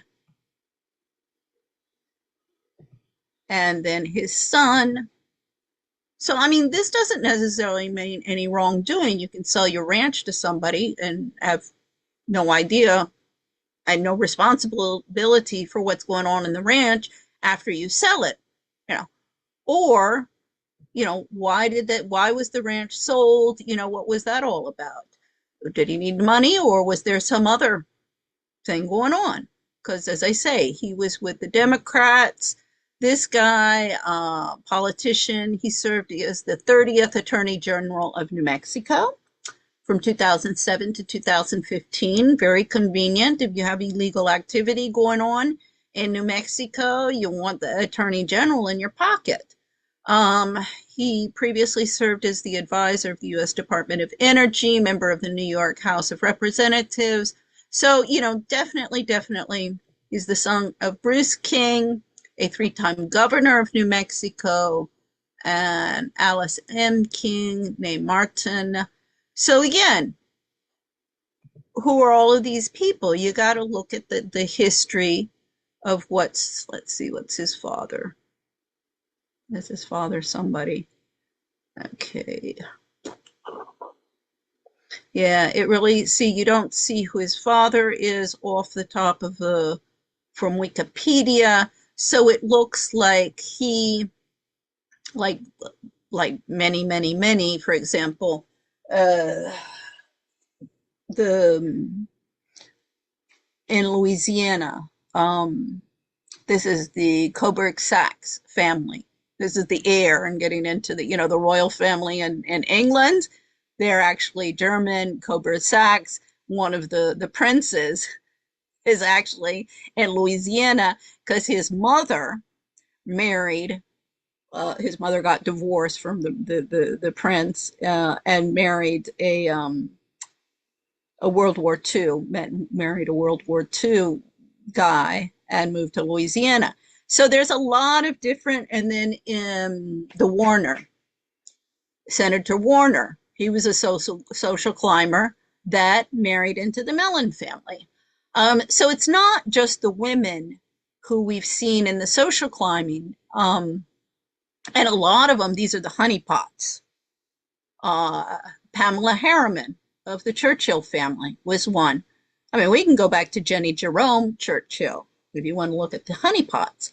But so these are just social climbing people. So it doesn't look, like his family comes from generations of money, and that he was probably empowered by serving in World War II.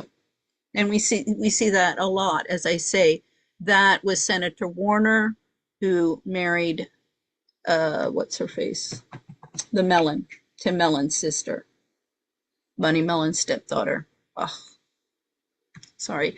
I really shouldn't drink caffeine. I drink coffee because the caffeine, it helps my blood pressure go up, but then it goes down farther again. And I keep on, but I do like my coffee. But then it gets I can tell, I mean, I know right away when the blood supply is not getting to my brain. So anyway, um, so lots and lots of questions.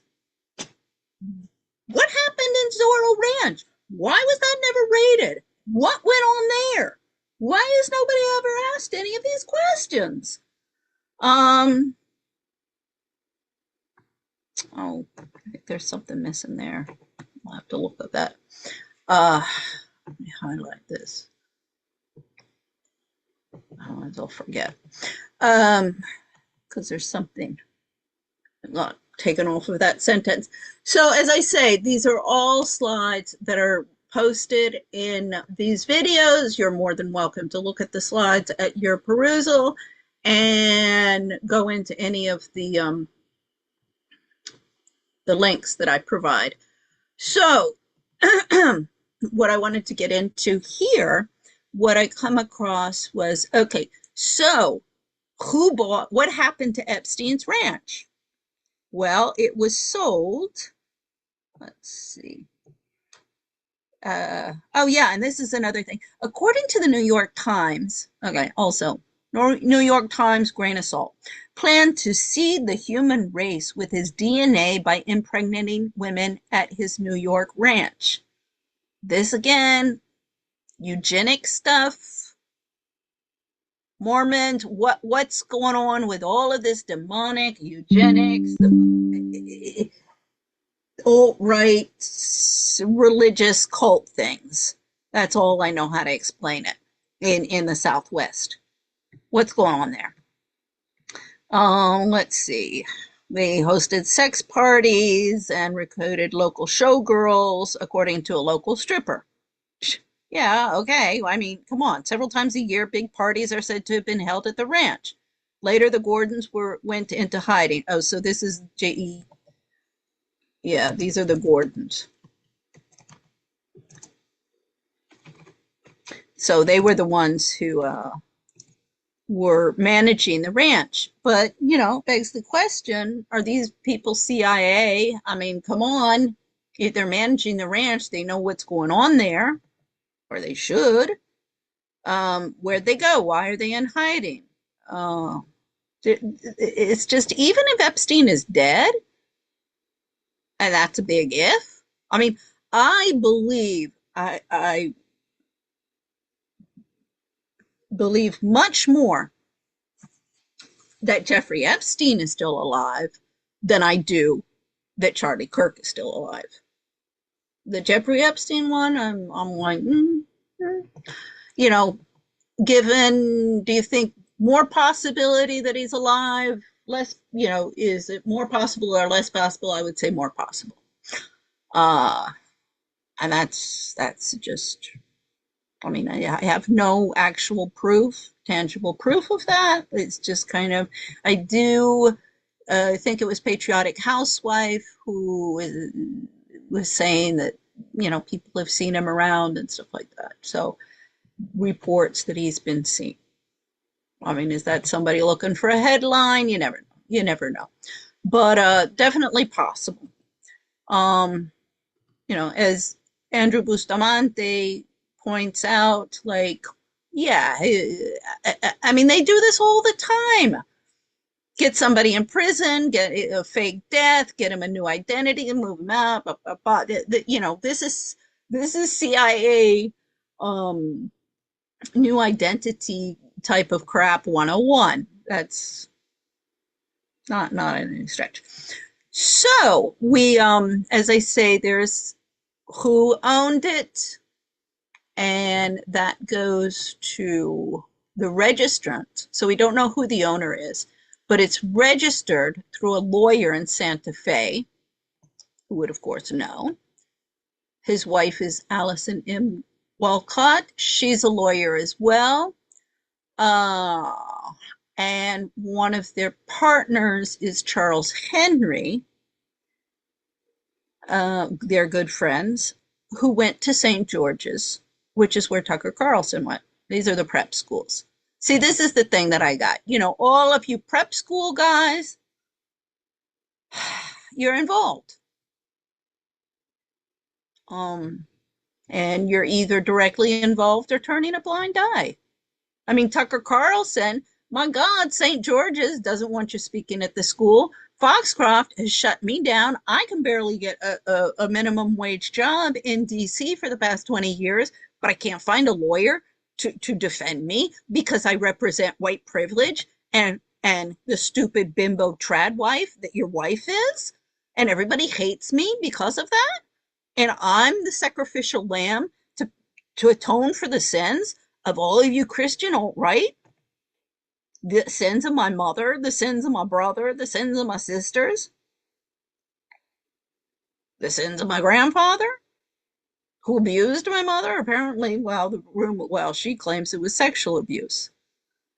So like, I'm sorry, I keep on saying, no, you can find yourself another sacrificial lamb, Tucker Carlson, and your Mrs. Wife, Carlson. You can find another. sacrificial lamb to atone for your sins. I'm not doing it. I'm not doing it for any of the robber baron heiresses of Foxcroft, and I'm not doing it for any of the alumni of St. George's or any of the other prep schools or Ivy League colleges of the East Coast who have been creating, who've been destroying our country and turning it into a third world war. Excuse me, a third world, with third world war coming up. My younger sister, she was like, "Oh yeah, this country's gone to shit." Like, yeah, on your watch. Screw you all. Screw you all. You want to play hardball with me? And I mean, my God, you guys, this is like, you know, I've never understood your whole thing with how nailing Jesus cross up onto a cross and just killing him the most brutal way washed away your sins. How does killing somebody, you know, offering somebody up as a sacrifice atone for your sins? This and it was in fact with the Satan ritual video that I got an answer, because I was always like, I don't get it, you guys. I really don't understand. You know, killing somebody else for the things that you've done, that's just, two wrongs don't make a right. So with the satanic ritual thing, it said no, actually the reason for sacrificing an animal or a human, I mean, this, he was talking about an animal, but the reason for the sacrifice is that the blood brings out the devils, the calls the evil spirits out. They want this blood for some reason, and it calls them out. So, I mean, what the hell is all of this? You're sacrificing Jesus Christ on the cross, but then, you go around committing the worst atrocities, sacrificing children, raping children. We got pedophiles all over the place. You want to cover up for the serial killers, you want to cover up for the rapists. Like, corruption is out of control. The courts are being used to either extort money from people, to destroy companies. Congress, all they do, they just keep on spending more money on election cycles, so a bunch of snot-nosed brats can come to Washington and everybody can get pissed off at congressional members who do nothing but squabble. I mean, it's a shit show. Nobody cares. Um, yeah, we got the blue bloods over here. Oh, your eye is up there. But see, you got Pierce Morgan over here. But see, the British are shooting themselves in the heads for the same reason. And Pierce Morgan is just a Tucker Carlson. But Tucker Carlson, the thing is Tucker Carlson, his father was adopted. But and then his father became a CIA agent. But so his father was adopted, but into a wealthy family, or how shall I say, a family of means, as you might have called them. So anyway, but then his father married after his father married his first wife, who was Tucker Carlson's mother and his brother Buckley's mother. She was like some bohemian. She left, abandoned her children and left. That's probably why Tucker Carlson, can't stand strong women and surrounds himself by demons. He's encircled by demons. It's funny because he even woke up. He said he had a dream, and he woke up and he had, like, claw marks on his body. They said it was real and that he was being clawed by demons. And I was like, yeah, it's all the little demon ladies you have in your entourages.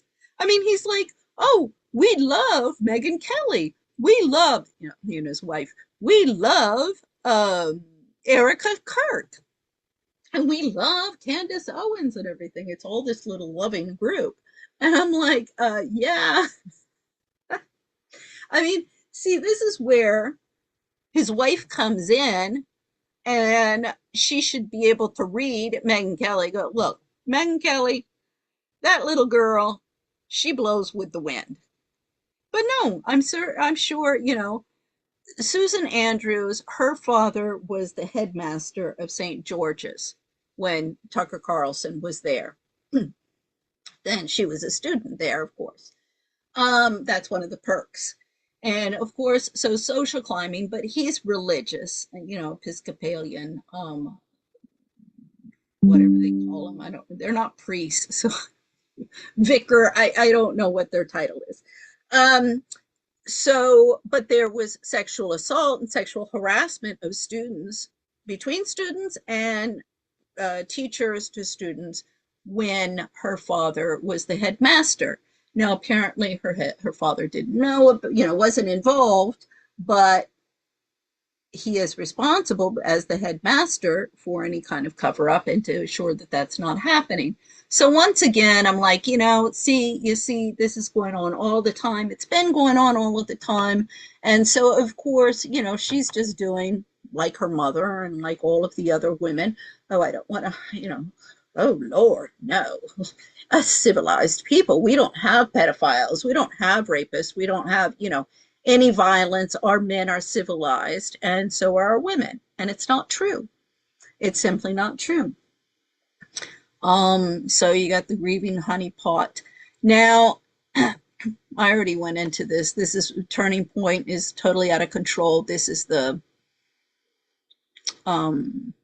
Wolves in Finance video. As I say, you know, this letter with obviously Trump has crossed it out to Erica. That's a sign of Erica, I got your back. I got your back.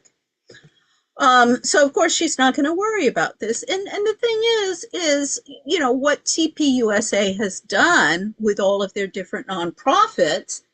I was waiting until somebody would notice, like, wait a second, you guys, these people are not supposed to be advocating for any kind of candidate. I know, because my Lord, with all of the different nonprofits and the domestic violence victims, you know, they cannot become involved in, you know, promoting any one candidate over another. And it gets really complicated for them because they are involved in party politicking. That's why I've stayed out of it.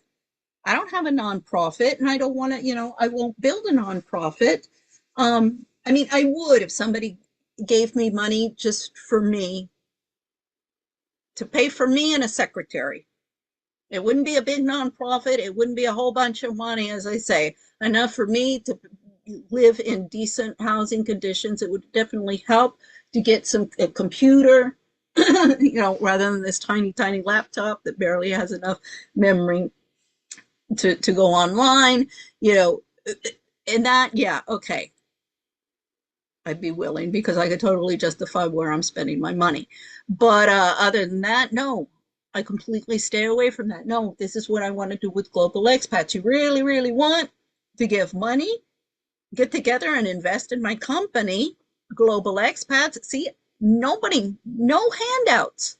No handouts. It is not a good system. We have seen this from the goddamn Catholics. We've seen it all over the place. I don't care if it's in the religious arena or the secular arena.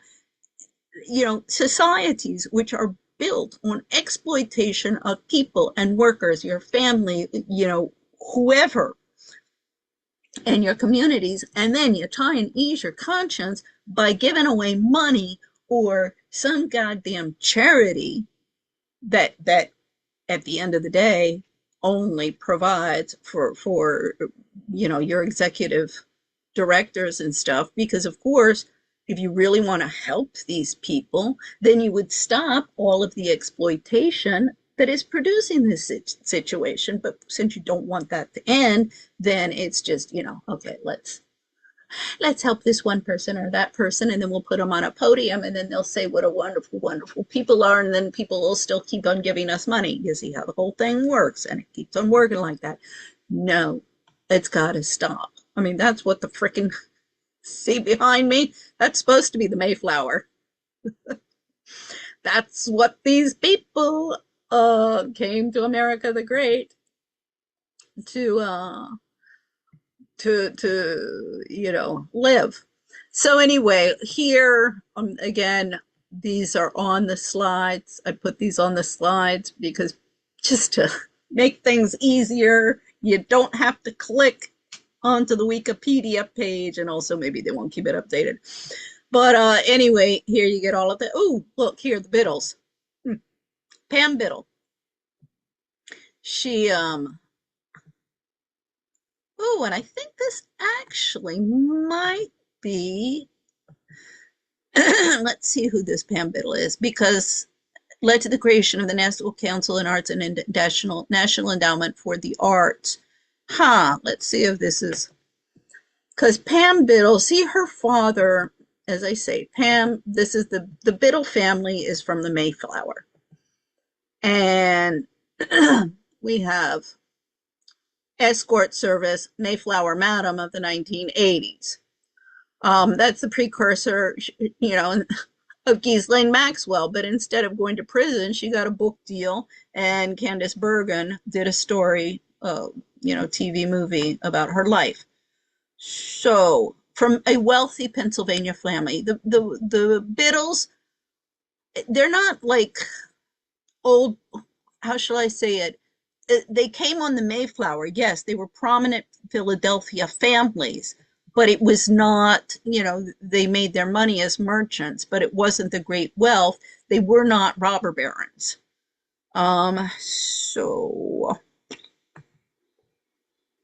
His daughter from his first marriage, Cordelia Frances Biddle, born 1947, also became an author. This might be, Biddle married Cordelia Fenton, who died in 1972.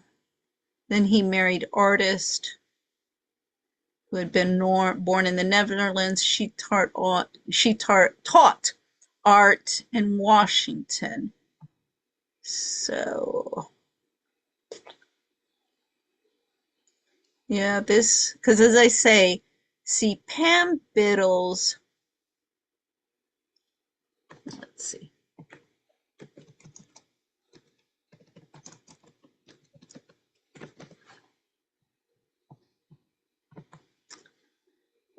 Here. Yeah, Pam Copeland Biddle. Let's see. Daughter of Robert Doomlane, of Mrs. Robert, and James Biddle of Andalusia. Yeah, okay. So this is not, as I say, it's not the same Biddle, but it's the same Biddle family. But yeah, this is Pam Biddle. She's in DC. Joel Fishman. Oh, see, Rabbi.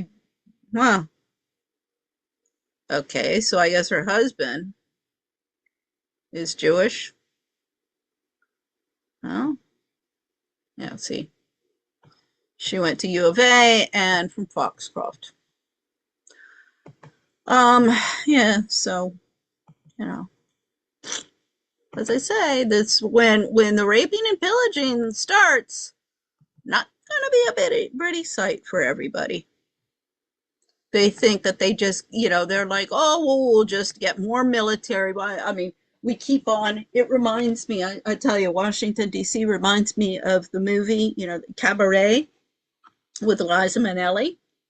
Love the music in that movie. Loved the original one and the remake, because the remake was with Catherine Zeta-Jones. But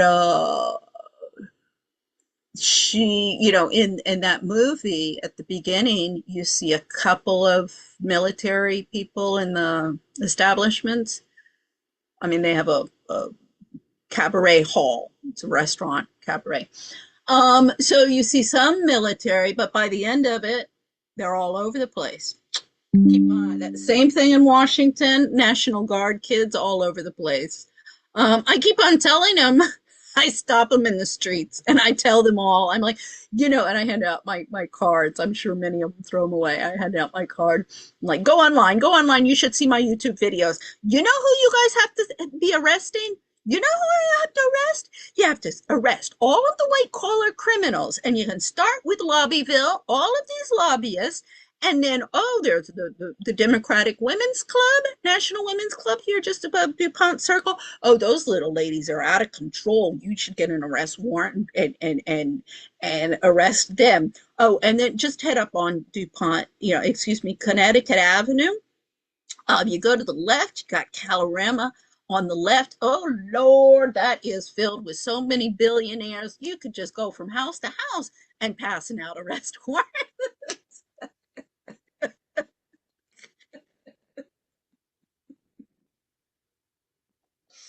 So I either get one of two reactions.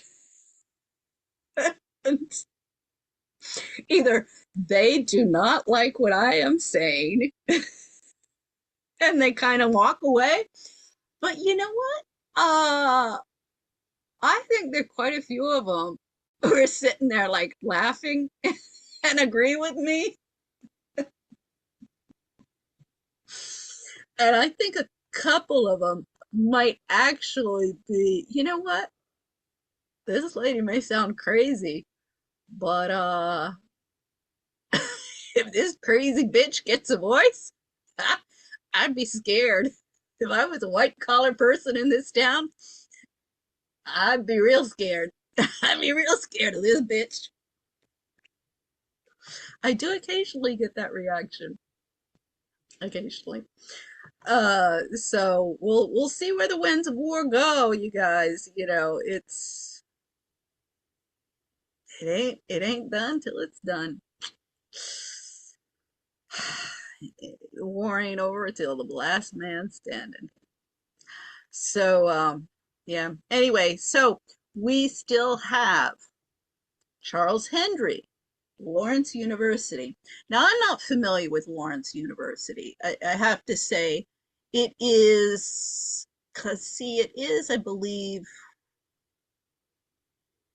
I thought it was like sort of religious or something, but maybe not.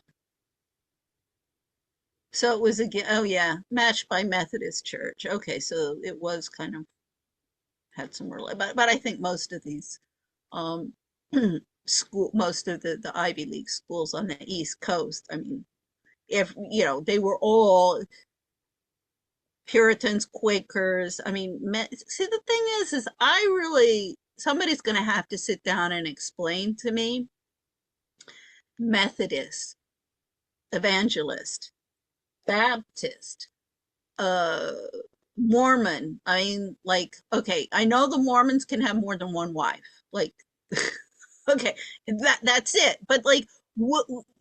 This is just. I'm like, all I can say is I know that all of these Protestant movements came up because the Catholic Church was corrupt to its core and in bed with the elitist and in bed with the noblemen and the monarchs and the feudal system. And they're still, you know, struggling with that, and they've never gotten over that. Until they get over that and just a total reform and become some institution that has something to do with Jesus Christ, then that'll never change. So this was that. Okay, so Lawrence University, look at all of these people. I mean, you can just go boom, boom, boom, boom, boom, go through the links. um and start confidant of Eleanor Roosevelt, chairman of National Endowment for the Arts. You've seen this, the National Endowment for the Arts, the reason that the progressives and the liberal arts, started with the Renaissance, and the 1800, well, excuse me, in the 1500s that really started, the 1600s, but flourished in the 17th and 1800s because of the colonialism and all of the spices and the silk and the finery. But it constantly put everybody, oh, they were over indebted. It ended with, you know, over indebtedness from wars, from overspending and luxury items. Um, and eventually they self-destructed. In fact, you see, like with Jenny Jerome, she was an American heiress of the families who had made money with the Western expansion. These were not the original founding fathers, um, who became a honeypot, married, I mean, her husband, Lord Churchill, he had syphilis. He died of syphilis. She was no better. I mean, the Churchills. Then we got Pamela Harriman. She was a Churchill as well. So like, this is not, this, all of these problems have been going on for a long, long, long time. And we better start finding solutions instead of just changing the names of the actors.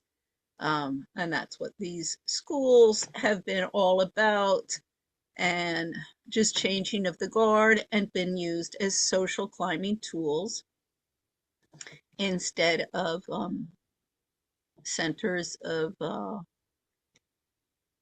to prepare our young to be future leaders of the country and the world, like they contend, and that they are charging an arm and a leg, and then they in debt, then the kids become completely indebted.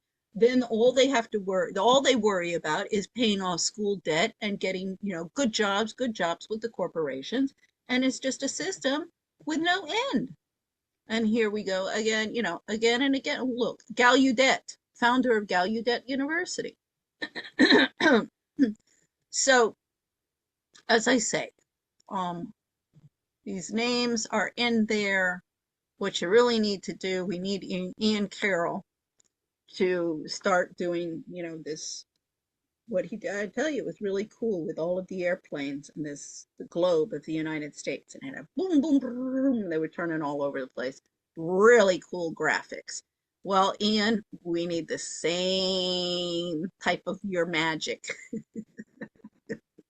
That's what all of these techie kids, who do the coding, like, okay, you little warlocks, get your bruja out there.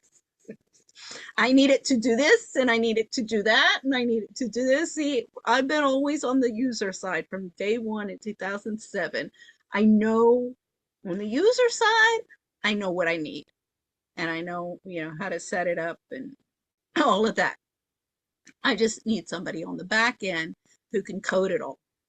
That a friend of my husband, is like, oh yeah, here like you can build the software yourself or something here, like some book on. I was like, you're kidding, right? You're kidding.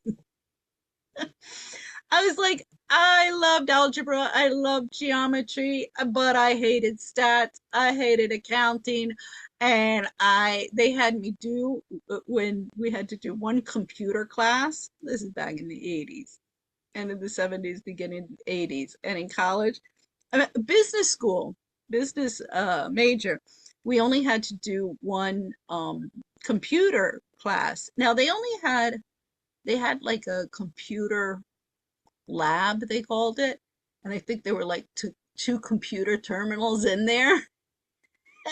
And I was like, my problem is, what am I supposed to push to turn this thing on first, is my first question. Then once I get the damn thing on, what do I do? Now in 2005, I hadn't progressed. Well, okay, 2000, no, because, okay, 2000, when we got a computer in our house in Bogota. My problem then, we only had it was connected to the telephone, and that your telephone was constantly getting cut off, your telephone calls. So I mean, I could barely have enough time online to get into my emails when I this was particularly when I was the president of Bogota, and I'd get in and I could get into my emails and read my emails from the girls, even when I had to go to do research when we were going to go on vacation and I wanted to, look at different places for us to stay in Florida. I went to my husband's office because I was like, no freaking way am I going to sit here every 5 minutes and try and get all of the information. Also, there I could print it out. But as I say, 2005, I was pretty okay. I mean, really, there's some funny stories about when I'm first learning, and they're like, no, well, I don't know. Here's a window book for dummies. And, I'm just like, give me an instruction manual and I'll figure it out. Just because I don't know how to do something is not because I'm stupid. And if I go to the computer store and I go, what's a GB? Again, it's not because I'm stupid, it's because I'm ignorant. And I'm sick and tired, even with kids in school. This is one of my pet peeves from the time I was a child, and particularly when I was an adult with, my children in school and the teachers and the adults around them. Don't disrespect these children. They're not stupid. In fact, a lot of them are smarter than you are, and that's what pisses you off. They're ignorant, and we are here to teach them. We're not here to abuse them. We're not here to exploit them. We're not here to denigrate them and disrespect them. We're here to teach them. We're here to take care of them. We're custodians. This is what would, I'm fighting for parental rights, for people's rights, whether, Tyler Robinson, I'm pissed as shit, particularly Megyn Kelly. She's really digging her grave. Because first, where's your due process, Megyn Kelly? Day one, you want to see him death penalty and you want to be there and watch him die? We have no idea if this is, if this is the person who killed him, and you already want to see him die. What kind of due process is that? Anyway, I digress. But, so yeah, I'm fighting for parental rights. I'm fighting for people's rights. But parents don't own their children. They are custodians. They're custodial holders, if you will, of their children for the community. Because if they screw up and they mess up with their kids, then it's the community that pays the price, either with criminals, drug addicts, amoral people, whatever, pedophiles. So parents don't have an absolute right on their children to do whatever they want, just as a government doesn't have that absolute right. So anyway, here we keep on going with all of the people. I mean, I've gone through this. These are still people who need, oh gosh, this is a different font, who need to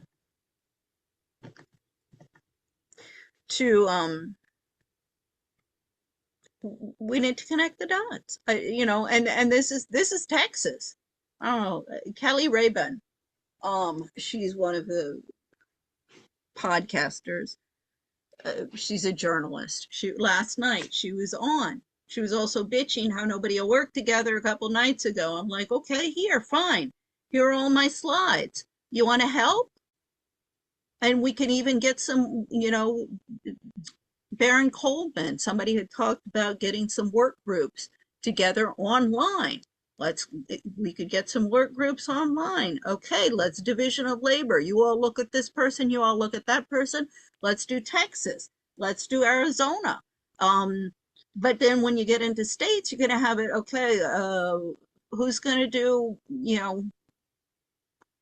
TPUSA or Christian right groups? Who's going to do the Jewish groups? So, there's lots of spillover and crossover, but you got to start looking at all these people and connecting the dots. I mean, this is what society ladies do. Sit around in frickin' country clubs. And, this is something that I have together about the our education and all of these schools that are producing all of these overinflated egos, because all of these parents are spending 50, 70, $80,000 a year for their kids to go to these country club schools that fill their heads and say, oh, you're going to be great, you're going to be great, you're going to be great, and you're going to do great things, and you're going to become rich and famous, which is not true, because a lot of people don't. But see, only see here, the IQ score average. See, only like 3%. Well, here it says 2%. My statistics, I found like 2% of your population is going to be like genius. Genius, genius. And in fact, many of them are highly dysfunctional in their interpersonal skills. 4% is going to be, highly, highly intelligent. But then the rest, the bulk of your here, as you see, it's 68%, almost 70% of your population is really average intelligence. And when you have 70% of your population with average intelligence, 90% have college degrees. Here, oh, excuse me, 9% have high school degrees. Only 57% have bachelor degrees or higher.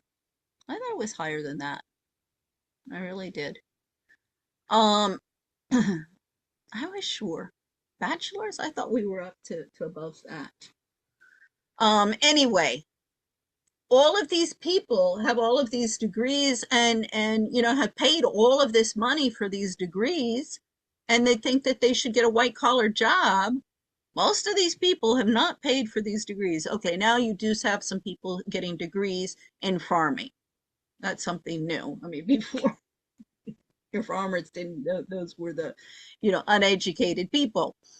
In fact, the farmers didn't want their kids going to school because I need somebody working the farm, and he's going to learn to read and write. That's not practical. That's not going to feed you.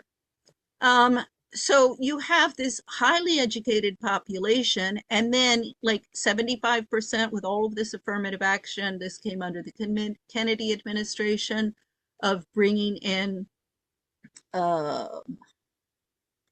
foreigners, and the idea was we're going to give the opportunity of third world people to come and be educated in our superior school systems. They'll go home, and that education will translate into development for their societies and communities and countries. That hasn't happened. 75% of the PhD foreign students who come here and get paid PhDs stay in the United States.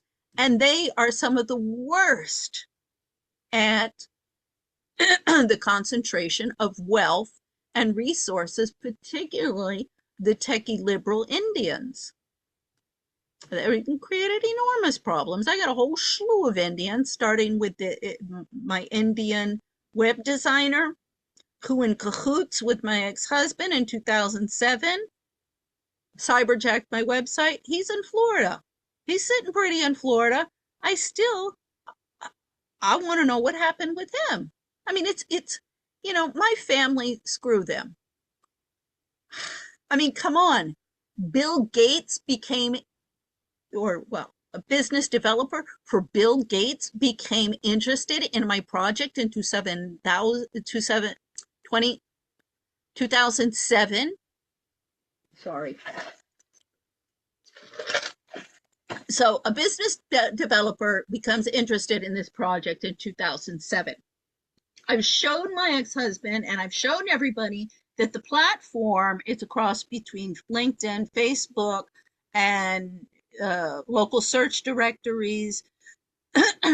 These platforms are already showing that they can be profitable, that my market research on how they can become much more profitable than charging memberships, it's already out there. So I already have the proof. So this whole thing of, well, you can't prove that global expats could make some money unless you can get it up and running. I was like, are you people stupid or what? I mean, come on, you guys. And these are the ones that you're educating at Woodbury Forest and Tulane and GW. No, I mean, stop with the bullshit and stop with the gaslighting. I mean, everybody keeps on saying, oh my God, your business plan. I mean, it's the best business plan I've ever seen. Oh, oh, sure.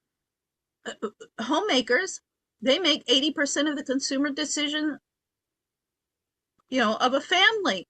They spend a lot of money. You're right on target. Of course, you're going to get lots of advertisers coming to your website to advertise because you give them access to the consumers who are going to buy your products. And I want to sell vacuums that last. I want to sell products for the homes, the 1950, what Ronald Reagan and Nancy Reagan were selling for GE.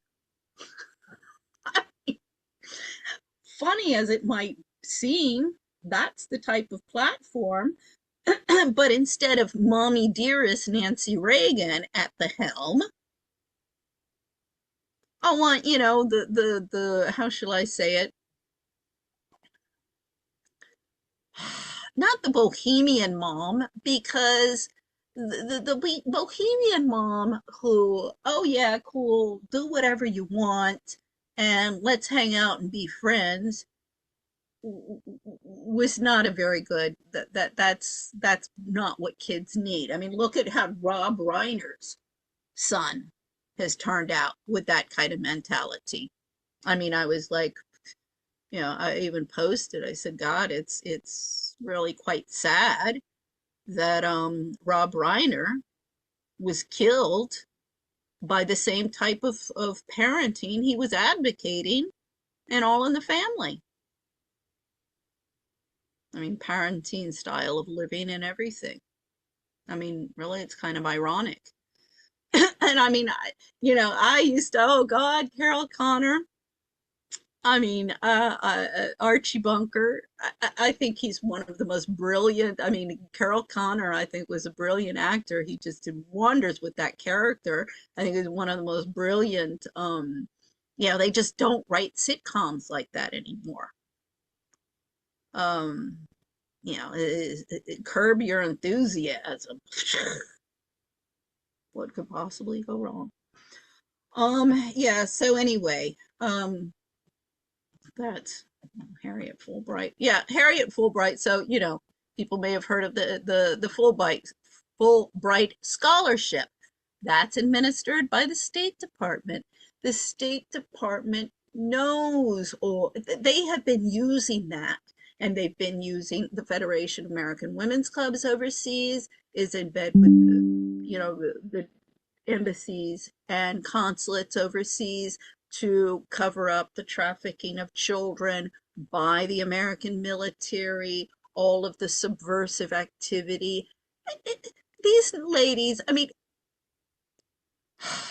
they know, like Candace says, they don't know because they keep on, anytime I bring it up, oh, I'm busy, bye-bye, I gotta hang up. I mean, I got that from the Women's National Democratic Club. Bitch, Nuce Curie. IMF Family Association, World Bank Family Network, all of these expat wives clubs. I'm like, you know what, little ladies, fine, hang up on me. Change the subject, whatever. I don't care. It's posted out there on the internet. I keep on telling you, you guys, oh, you're making people uncomfortable. people. That's why they don't listen to you. You just have to, you are the problem. You have to change. You know, I've done this, as I say, for 20 freaking years, while the number of children trafficked, lives destroyed, people dead and dying in wars, in conflict zones, they just keep on escalating and escalating. So I don't know. I feel like I haven't accomplished anything. I feel like I'm getting on the same train as all of the other podcasts, and I'm just turning around and around and around and around on the same stuff. And I am, because first I need some help, but second, we need some, we need to start, you know, bringing this stuff into court, exposing, stop allegedly. No, we have the proof. Now we want to see these people in court. I put my ass on the line. I got no problem. I've really put my ass on the line. I've got all of the names, where we start, and I'll be the one to sit there in court. I'll be the one to stand, walk down the street. If they shoot me, they shoot me. At this point, I really couldn't care. All I want is a better world for my sons, and if it costs me my life, then it costs me my life. That's in God's hands. See, all you people are talking about God, God, God, God, God, whatever. And then you stab each other in the back. Um, so yeah, I'll take it on. This is what happens. You take everything. My children are the only thing. I mean, come on. These are the people that I grew up with. I left the United States because I didn't want to have anything to do with these people. Unfortunately, everybody that I met in Europe and everybody in South America, well, it's all par for the course. I don't care. I don't care. The only people who have ever meant anything to me are my sons. I, you know, I understood a long time ago. I came to terms with when I was in my adolescence that, everybody uses everybody. Yeah, this whole thing, I love you. Uh, I mean, anybody says, "Oh, I love you." I'm like, don't stop with the bullshit. You don't love anybody. You don't even love yourself. So stop with the bullshit. Everybody's a commodity. Everybody is to be used and be used. Like Doug Shar told me back in the 80s. You get invited to people's house, um, or you're part of the in group because we have $1 million house and you give lots of good parties. Second, you don't have $1 million house, you're persona non grata. I mean, you give me $1 million house and I start cooking and having parties again, oh Lord, they'd be coming out the door. That's, of course, why nobody wants to give me my money to invest in global expats, and why everybody in my family and everyone I know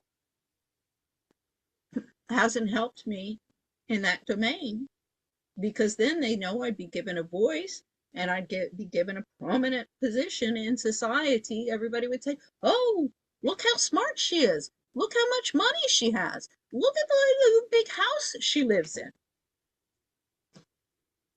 I wouldn't be any different. The only thing that would be different is all of the things that I have and the perception of everybody around me. But I wouldn't have changed. I mean, I have gone so many times, poor the rich, poor the rich. I mean, and the thing people don't understand is you can have money in the bank, it can go, you'd be gone tomorrow. Oh, well, then I'll just keep the cash under my mattress. Well, yeah, your house might burn down and it's gone as well. Yeah, it's like, you guys, real wealth that nobody can take away from you is what you got in your head and your heart. That's it. That You don't even need a suitcase to pack up and move. And as the frontiersmen, I mean, this is what made America great, and what the frontiersmen of America realized. Um, it's a real cruel, hard world out there, and you got your noggin and what you can carry on your back. So yeah, we need to go back to the smarts of the of what won the West, and the pioneer spirit of the we don't really see, oh, I can't even, like, even if I bend down, my little avatar guy stays there. So you can't really get a good, I was like, shit, they put in these boats, then it's hidden. So anyway, oh, I had a really, there was another one that I really liked. Let's see, hold on. Where my avatar? Oh, hold on. Oh, this I thought was beautiful because I have to let's see, it should be in here. White Cliffs of Dover should be up in the, and because with the oh, here's this, I like the USA. That was another one I thought. Well, we got the Justice in there. I got my horses back there. But for today, oh, here's the cattle ranch. Oh, here's the Armada. I'll tell you, these things are really fun. Um, oh, where are my White Cliffs of Dover? I know they were in here. And I mean, it really, it was very, oh, shit, I know.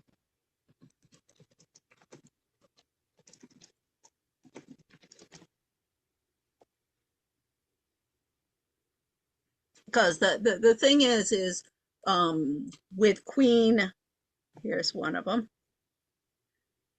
with Queen Elizabeth the First, this is the Spanish Armada arrived with, and she was up on the White Cliffs of Dover, or he, I'll tell you, that one really, really, this is the one that I really like. Um, I'm a horse person. Um, but I was just like, oh my God. When at first I was like, come on, you guys. Queen Elizabeth, they would have found that out. They wouldn't have let that happen. I'm sorry. They examined, I mean, they go in there and sit there, and that's probably why she didn't get married. But there would be, when the kings and queens would get married, they'd have to have sex in front of everybody, and yes, they consummated the marriage, and like you'd have all of these people when you're giving birth to the babies. Oh yeah, we were witness, it was the baby. I mean, you have no privacy whatsoever. I was like, they couldn't have gotten away with that. Well, check out the video. I have to say, I oh, don't tell me that I didn't get my, oh no, you didn't see my screen with all of my different, hold on. Ugh, now I'm really screwing this thing up. Okay, there you got the, now I'm going to really screw this up. Okay, now you have the USA that I had earlier. Oh, here I loved my demons. Justice. Um, oh, I got all sorts of religious things. I've been looking for churches. Oh, here is my Armada. See, this is again, as I said, I had the Mayflower there. This is the Armada. That's another Armada. And the White Cliffs of Dover, which I really, oh, here's the other one. Um, which I had thought of. because let's put me back. Um, here's my gargoyle. Uh, because of the Queen Elizabeth I, when the Armada came, and that's where she was. So anyway, I've had a lot of fun with these different backgrounds. I mean, I live in a shithole. I definitely don't have these little, all of these podcasters have these great, scenes and different rooms and all of their cameras. Yeah, no, I'm working from a laptop that barely get me up on the internet. So anyway, have a nice day, and I'll see ya when I see you. Bye bye.